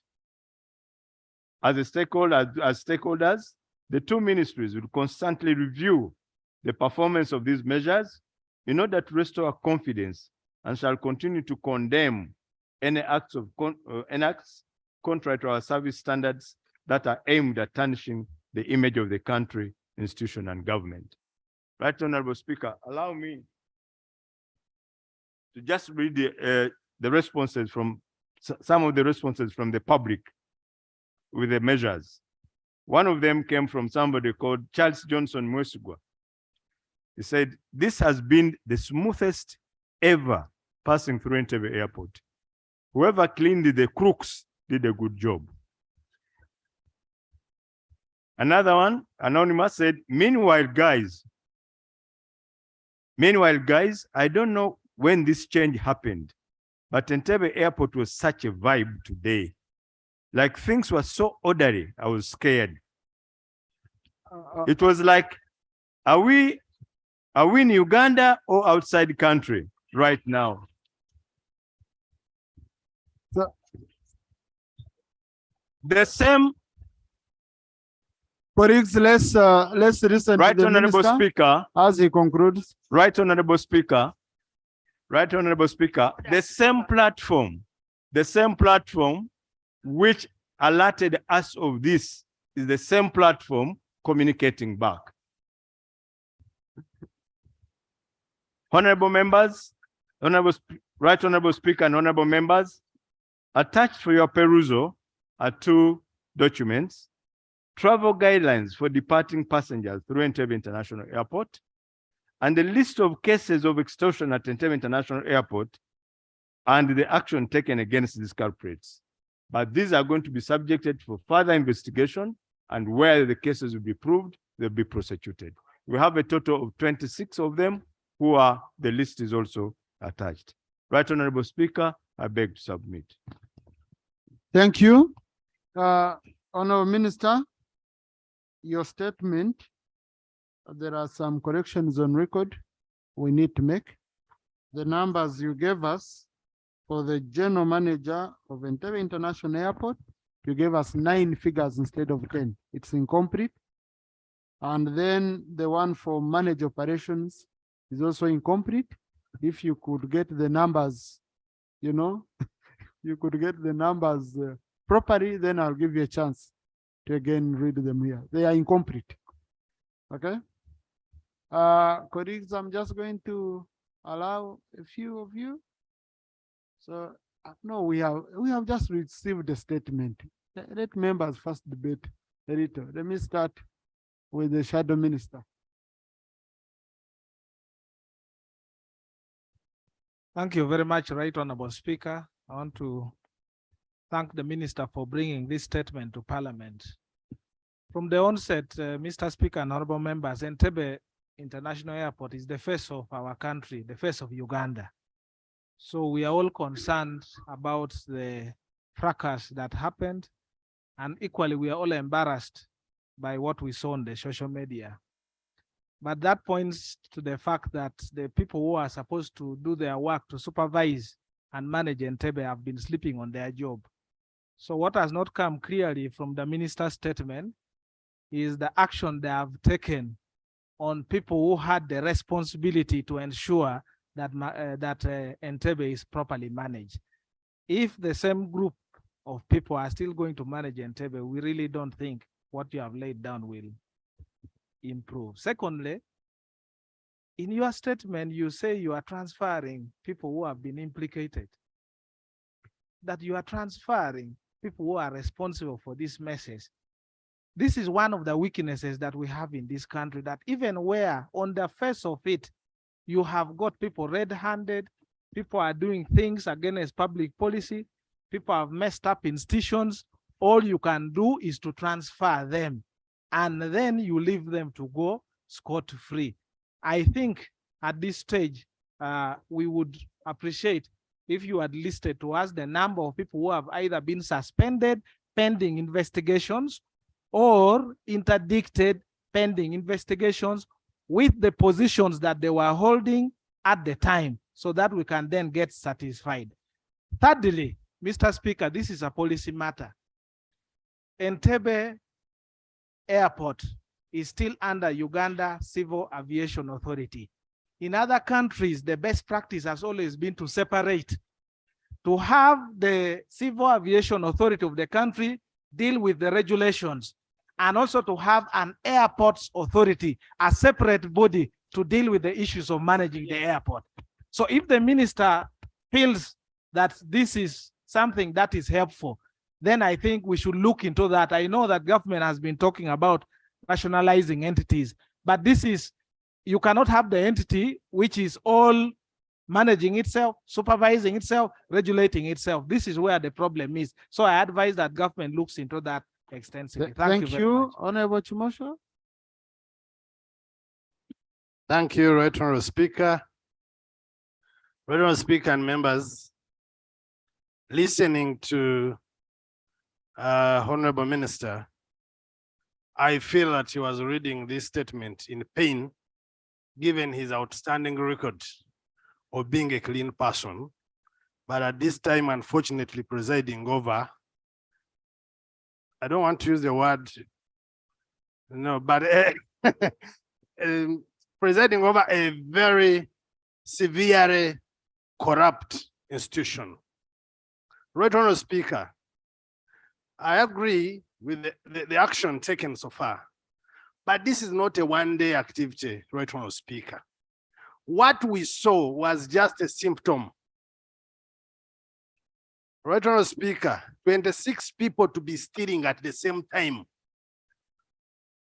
in an institution, and you think it is something that we can take lightly. I would request the minister through you, Right Honorable Speaker, that they should consider an overhaul. I happened to sit on Kosase. There were serious revelations about that place, the airport. And some of us were of the view that we should have a forensic audit. And Right Honorable Speaker, that is the face of Uganda. If they steal from, if they extort you from the airport, you're only preparing that this country is an extortionist country. So, Right Honorable Speaker, I implore the Honorable Minister, and I strongly believe in him, and if I didn't, I would tell him, but I strongly believe in him, that there is serious work to do. And from the management, it is reflected in incompetency and total negligence. Thank you, Honorable. Thank you very much, Right Honorable. Thank you. I'll pick Honorable Lilian Aber, Dr. Yume Osoru, and then tourism. We have our important sector, then I come here. Thank you very much, Right Honorable Speaker. Right Honorable Speaker, 2 I want to minutes thank each. the Minister for the good statement made. And Honorable Minister, I also want to thank you for the vigorous efforts you are making to ensure that the airport is lifted to the higher standards. But Honorable Minister, those statements you read on social media, yes, they are nice, but it's not yet to the standards. We need to improve it further. When you land, when you're from another country and you land at the airport, Right Honorable Minister, me, I no longer use the VIP lift because the way it will pull, you'll think there's an earthquake. So I no longer use it, but there are some important visitors who come in this country who pass through the VIP. I think some of the things we need to prioritize and at least work on them. On the issues of corruption, we just have to keep a watch. Honorable Minister, I also want to concur with my colleague, Honorable Dan Kimosho. It may not be easy for you because you want to be a clean person, but it's a racket. And fighting a racket, the good thing you have a background of being a soldier. Honorable Minister, get the guns together. Let's clean this mess and have the face of Uganda portrayed to the entire world as a good one. Thank you. Thank you. Honorable Dr. Yume. Thank you very much, Honorable Minister, for your report. I think what we are seeing at the airport is a symptom of something deeper.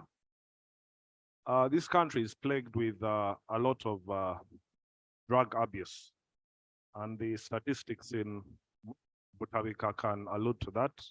Drugs like cocaine and heroin, and these are not very cheap drugs, right, Honorable Speaker? They're quite expensive. They are not drugs you're going to get from South Sudan and Congo.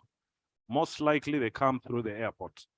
So the lacuna that we have seen at the airport personally is a reflection that there may be deeper holes that we are seeing in relation to the drugs coming into the country. So I think you should also plug all those things. I'm not very certain about the canines at the airport. They are probably also being bribed. Thank you very much, right, Honorable Speaker. Thank you, Honorable Soro. Honorable Speaker, I want to thank the Honorable Minister for his report. I actually wanted to say that in most of the countries that we have traveled to, we realize that extortion, where there is extortion, there is always a link created. As much as we may have suggestion boxes at the airport, but we have complainants too as well. I therefore wanted to put this before you. I still do not know that as a country, if we do have the links for complainants, because in other countries they do. In case of such kind of extortion, they don't need to go like what they did, but they need just simply at that time, they need to drop something.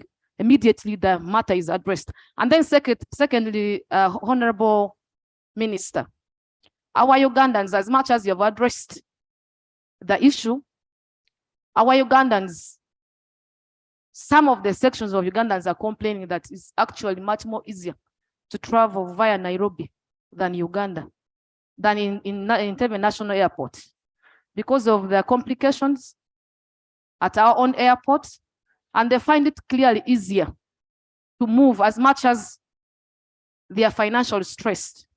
So I think you have to look into that too as well. Thank you. Thank you. Honorable Speaker.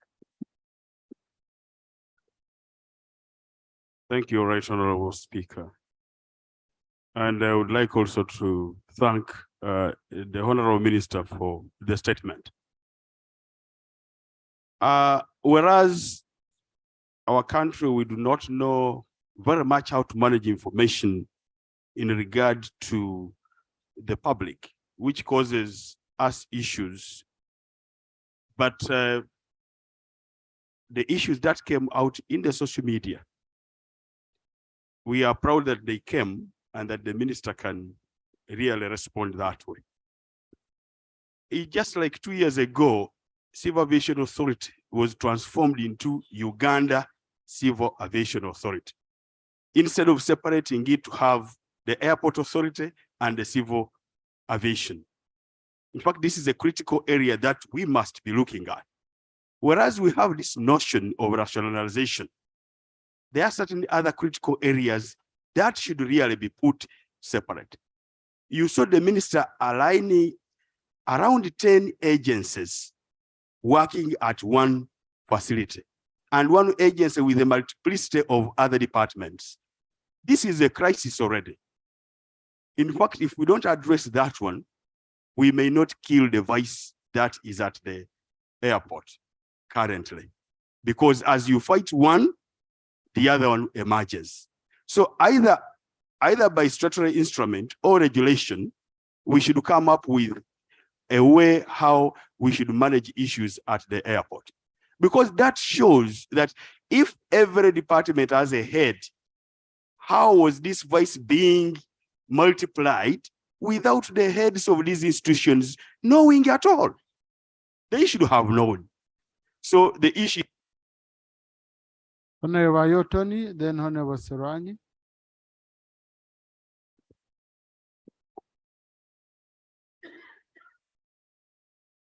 Thank you, Right Honorable Speaker. Right Honorable Speaker, first of all, let me thank the Minister for the statement and for the quick response that they took after the social media were washed with the extortion at the airport. That response saved us a lot, Right Honorable Speaker, the image of the country to the tourists and the incoming people. And I think we should applaud the Minister for that. However, Right Honorable Speaker, the Minister, in reading out the responses from the people here, made one statement that I think is a big issue that we need to look at. When we say there are people who are saying when they passed via Entebbe Airport, they thought they were outside Uganda, as if Uganda is only for bad things and good things are outside the country. Right Honorable Speaker, I think we should learn from this that the too many team that plays at Entebbe Airport is source of the problem. I got from some people when they're saying, you see guys working with the URA, they get a lot of money than them, and yet they are working at the same airport. Some of them are getting less money. So issues of the welfare of the staff that are at the airport need to be looked into, because they sit there to receive visitors and send them out. And once we don't look at the welfare of all the staff that are working there, some are getting less money, others are getting more, we'll always push them into this kind of vice of extorting money from people, Right Honorable Speaker.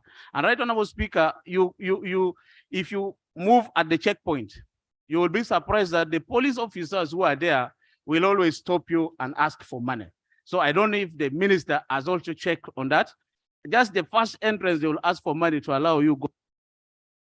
Thank you, Honorable Serani.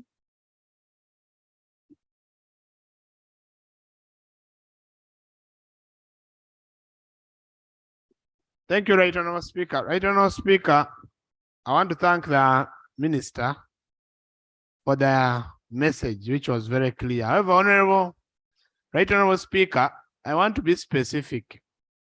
I'm on record on the floor of Parliament, Honorable Minister. I raised the issue of mismanagement and corruption at the Civil Aviation Authority, right from the toll gate. Right Honorable Speaker, I remember I raised it here. You see money that is collected at the toll gate is not declared.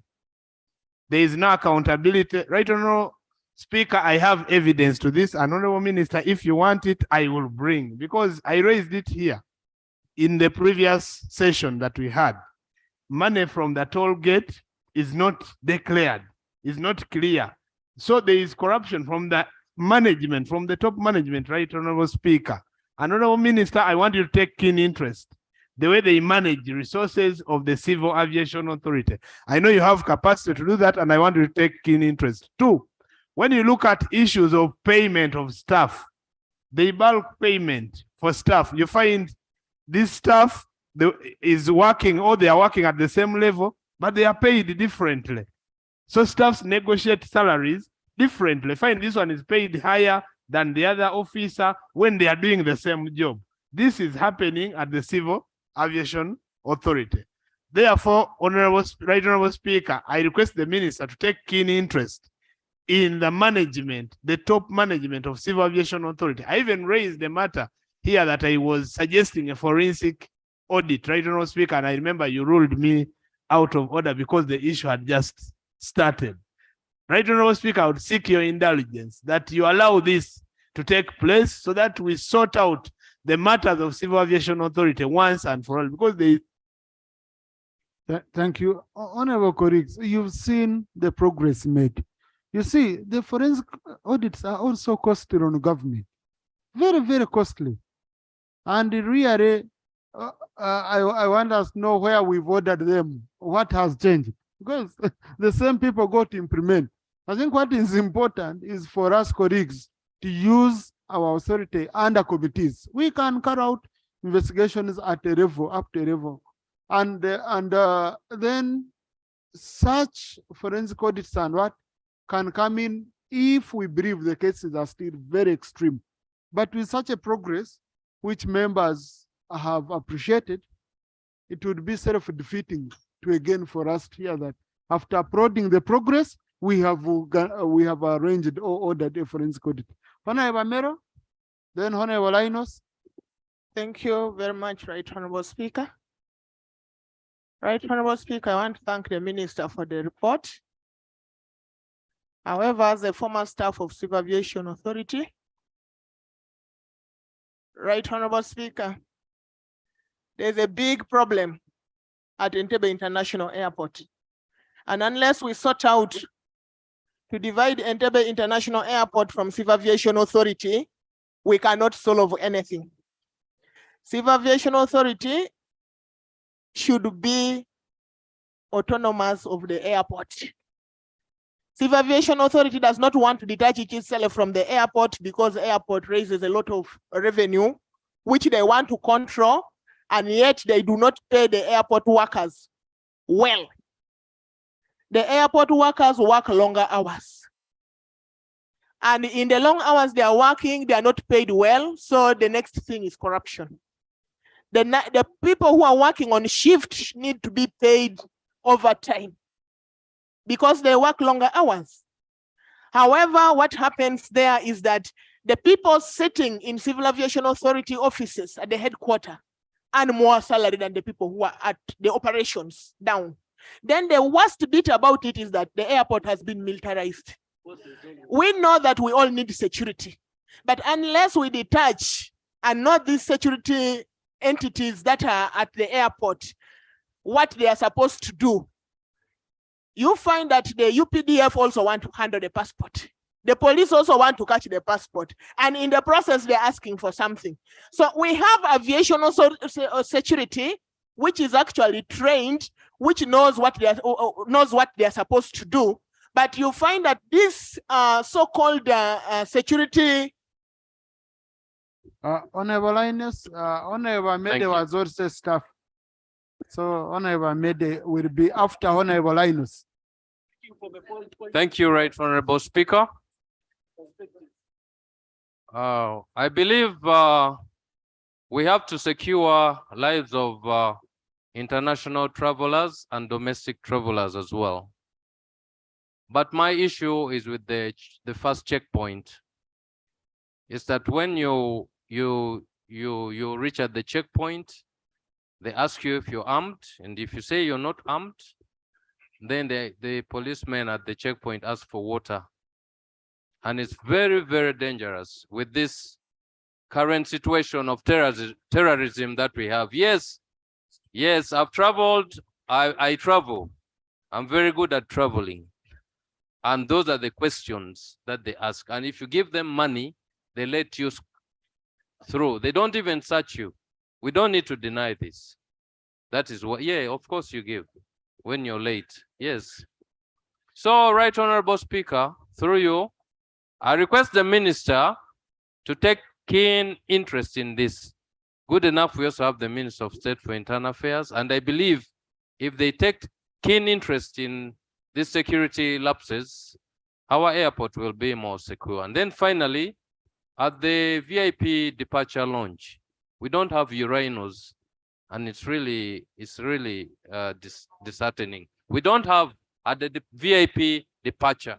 We have a toilet, but we don't have a urinal. Thank you. Thank you. Honorable Mede.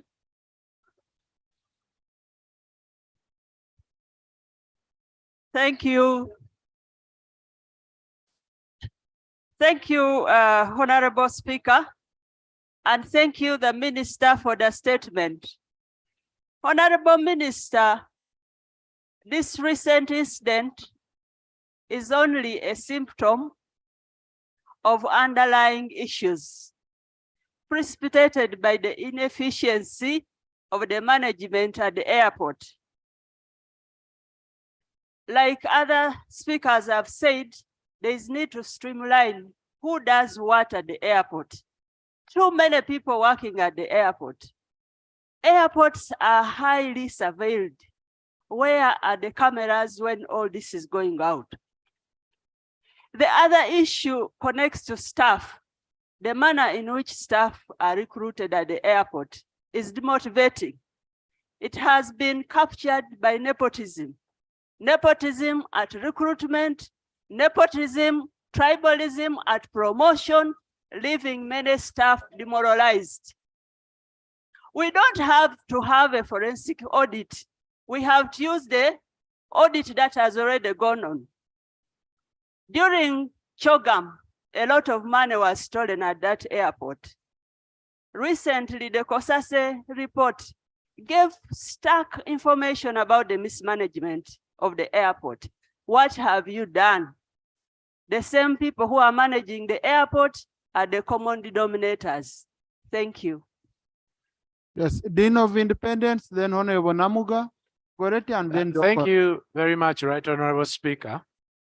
And I would like to thank the Minister for the report he has submitted. What baffles me, Right Honorable Speaker, is it seems that we are taking a reactionary and piecemeal approach to fixing this country.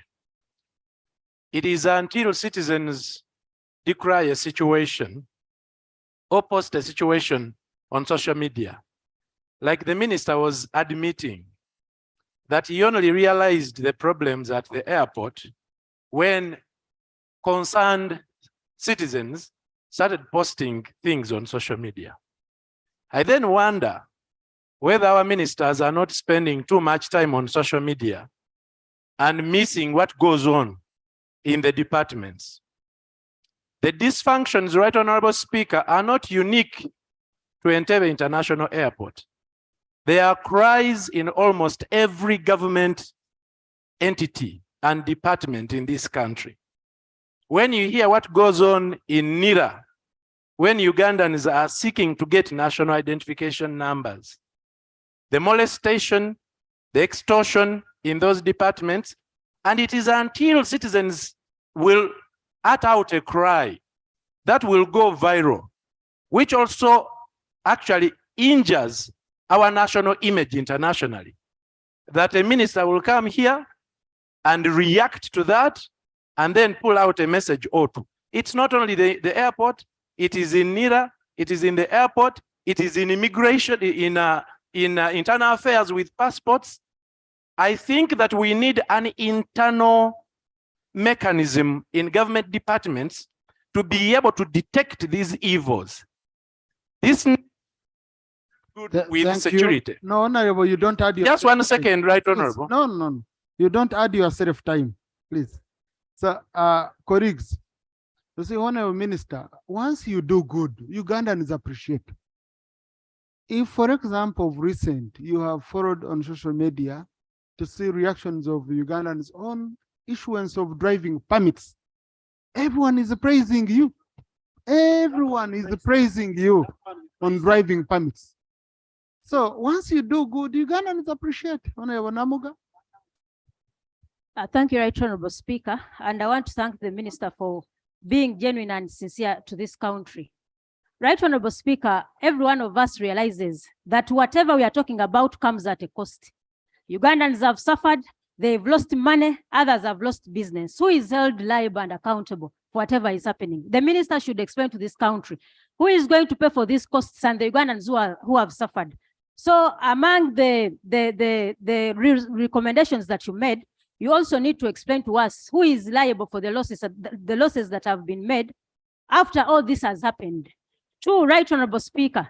I think we now can see that mindset change as a program and budgeting should not be an area where you should spend money. Ugandans can really change their mindset depending on our actions.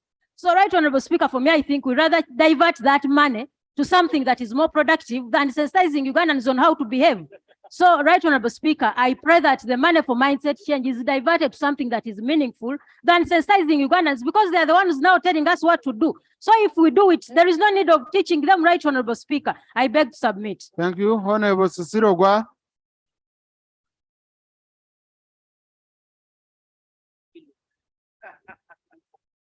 Right Honorable Speaker, I've listened to the stories of corruption in two agencies of government in today in the afternoon. We have just talked about one, which is the circles of the police. Now we are on this. The question I'm asking, Right Honorable Speaker, when corruption takes place, corruption has two faces. One of them is individualized. An individual promotes corruption and is actually stealing. That's one phase.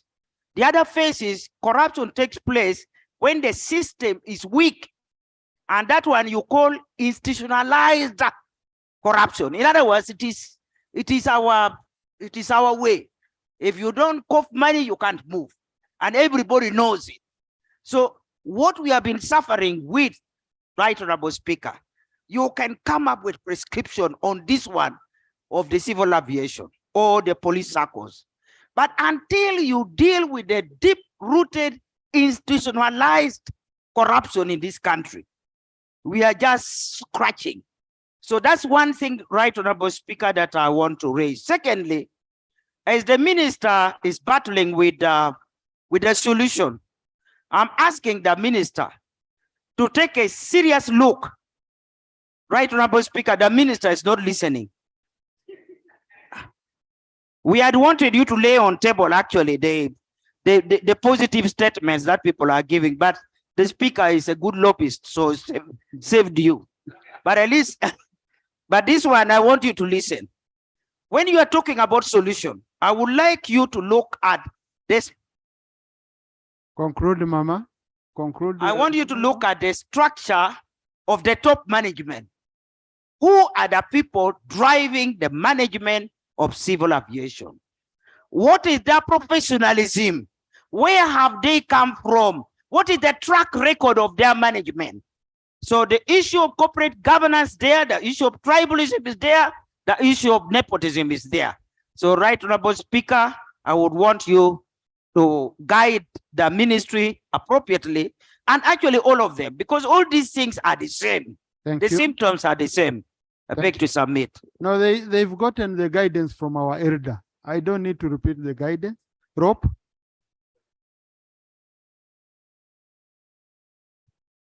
Thank you, Right Honorable Speaker.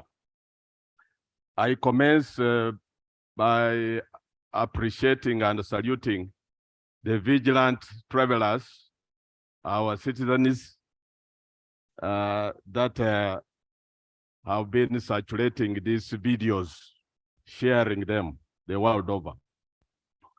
Mr. Speaker, listening to all these forms of corruption, bribery, extortion, nepotism, tribalism, all manner of corruption cases. To end this vice, Mr. Speaker, may require raising a new generation of leaders that cannot tolerate corruption, that are corrupt-free. And you can find them on this side of the political divide, Mr. Speaker. Honorable Minister, in your statement, I expected you to have picked a leaf from the neighborhood. We have vibrant aviation sectors in Rwanda that are making huge profits. In Kenya, in Tanzania, and the staff are corrupt-free. What they have done is they have separated the regulatory function from the operations. Here you have mixed it up. You needed to contract a company that would manage Entebbe Airport, as this Uganda Civil Aviation Authority does the mandate. Conclude, Rob. I'm No. concluding. Please, May Rob, I take it? conclude. Okay, Rob, let me conclude. please. Mr. Honorable Minister, I've heard that those culprits, some of them will transfer their services elsewhere. But I would caution that those culprits, not to see, of course, and any other or any of the borders that we have, but they should face the full wrath of the law, Mr. Speaker. Those reforms should not be restrictive or prohibitive that may even stop our tourists or visitors from coming to Uganda. Please. Uh, Rob, can you conclude? You've concluded? I'm concluding with the information from. Please, Honorable Minister. Thank you so much, Please, Speaker. please. Honorable Minister. You see, when you conclude your submission and you say you conclude with information. Now, information from a member, colleagues, according to our rules, can't be conclusion because it is supporting your submission. Now, but you had already finished submitting. So you tactfully deny the member information. Honorable Minister. Thank you very much, Right Honorable Speaker. Right Honorable Speaker, members, I want to thank all the members for the positive contributions. The only question which was in my mind as the members were contributing to this was if we all knew this, why weren't we raising it? We should all be responsible to fight this animal called corruption, all of us. So I would appeal to members that if you see any of this, like the honorable member who said at the checkpoint they asked for water, I hope you didn't give the water.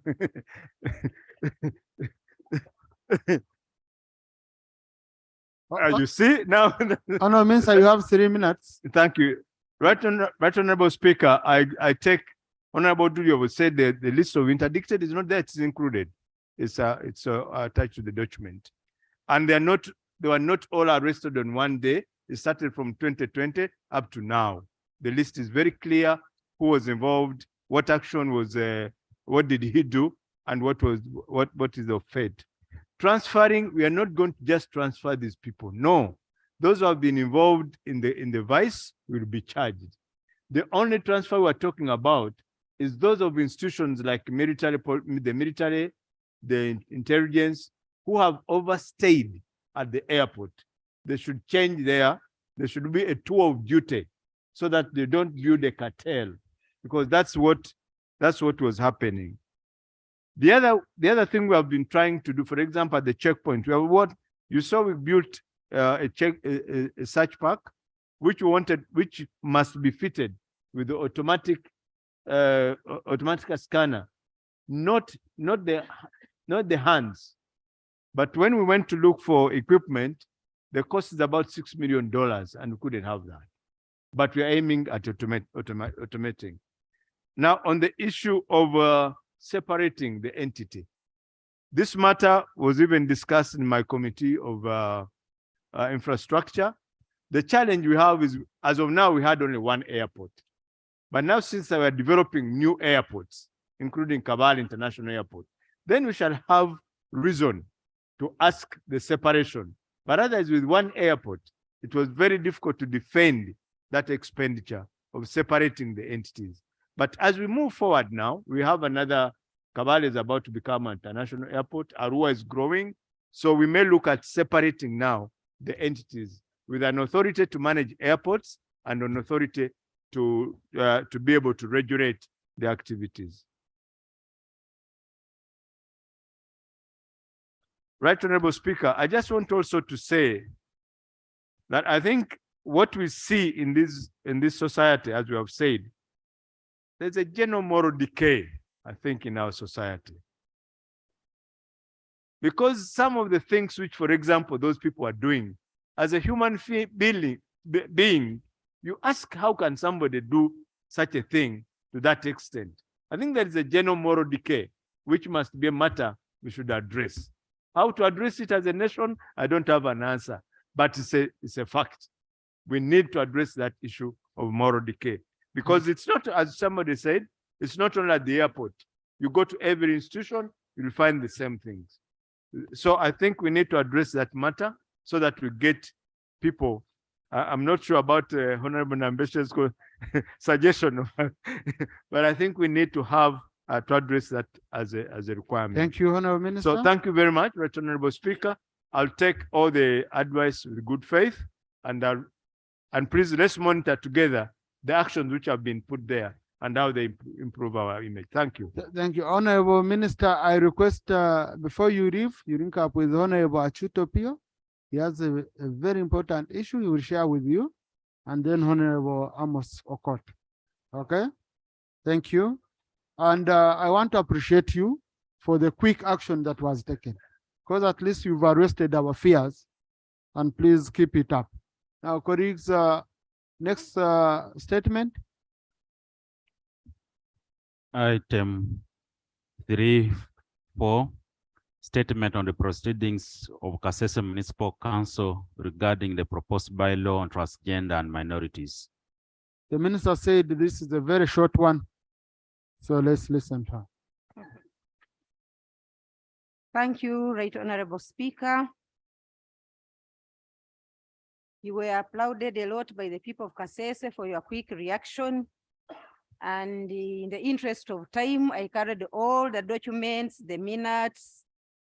So let me read what I did, and then the rest allow me to lay, sir. Report to Parliament on the attempt by Kasese Municipal Council to pass a bylaw promoting homosexuality. Right Honorable Speaker and members, on 25th April 2023, Parliament was informed that Kasese Municipal Council was in the process of passing a bylaw promoting homosexuality. It was also reported that there was an NGO which had sponsored the formulation. Colleagues, can we have order if you're moving out? Bylaw. Please, colleagues, wait, Honorable Minister. Right. Colleagues, if you're moving out, move out. Okay, and you don't need to be shouting around here. Procedure? Right, Honorable Speaker. We have a procedure. This matter I've seen it several times. The training I got when I was joining Parliament with some ministers on the front row there, whom I've been with for some time here, that is the practice here. As you move out, you bend before the Speaker. As you enter, you bend before the Speaker to give respect. But that what I'm seeing these days, members are marching out the way they want. They enter the way they want, as if they are entering something that does not have that kind of very nice. So would it be procedure required, no Speaker, to remind the members that that seat where you are has authority and the power? Thank you. Thank you, Honorable Speaker. Thank you. Colleagues, please, all of you first bow. You know? Yes.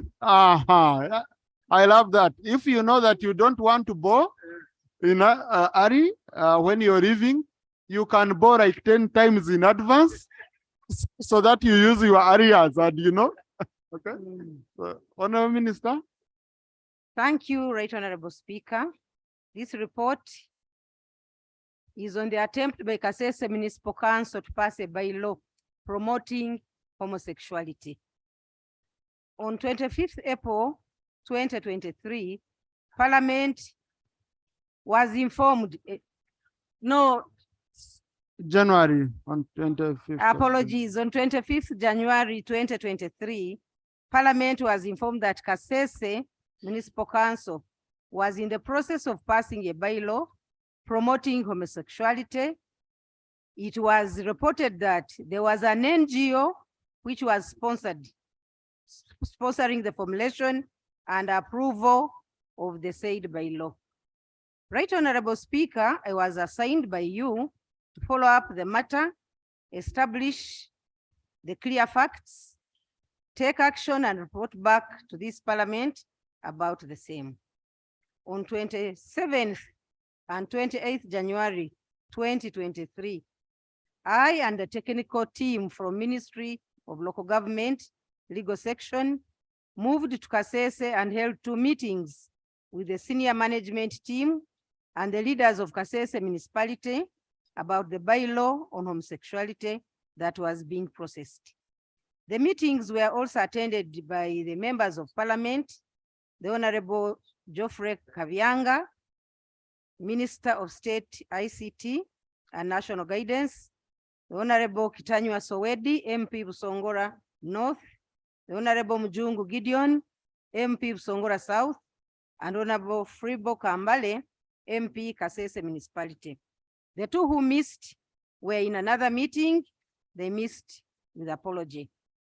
Right Honorable Speaker, from the above engagement, we discovered that Kasese Municipal Council was processing a bylaw titled the Local Government Access to HIV and TB Services for Key Populations bylaws.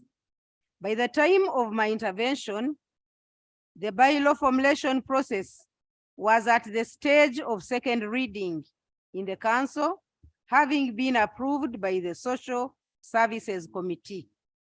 The objectives of the bylaw are to give full effect to the council of functions, powers, responsibilities, and services at all levels of local government, to increase access to HIV/TB prevention and care services among the key populations in Kasese municipality, to reduce high rate of new infections of HIV/AIDS, TB cases in Kasese municipality, and to regulate health services by health facilities in Kasese municipality. Right Honorable Speaker and honorable members, the most contradicting part of the bylaws is the preamble, which states that the bylaws provide for enforcement on the human rights, freedoms, and marginalized population, and increasing access to HIV and TB services in Kasese.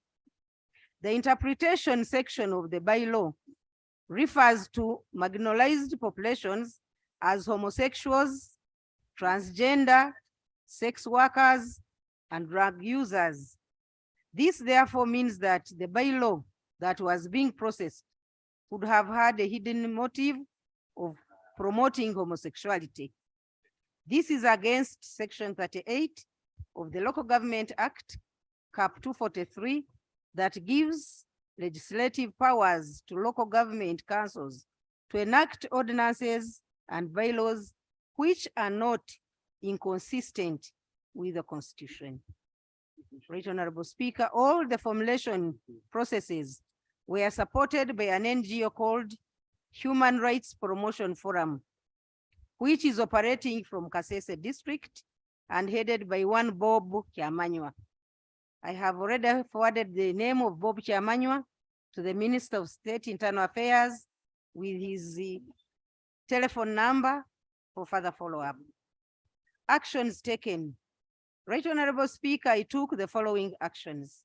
1, I instructed the municipal council leaders to drop the process of the bylaw since it was contradicting with the laws of Uganda and the socio-cultural well-being of the people of Kasese and Uganda at large, which they agreed to do. B, I instructed Kasese Municipality Council to always seek for legal support from Ministry of Justice and Constitutional Affairs, specifically the Office of the Attorney General, whenever they are coming up with bylaws. I also further advised them to seek for guidance from the Ministry of Health whenever they are coming up with health-related bylaws. Thirdly, I have requested the Ministry of Internal Affairs to pick interest and internalize the operations of this NGO called the Human Rights Promotion Forum, which was promoting that bylaw.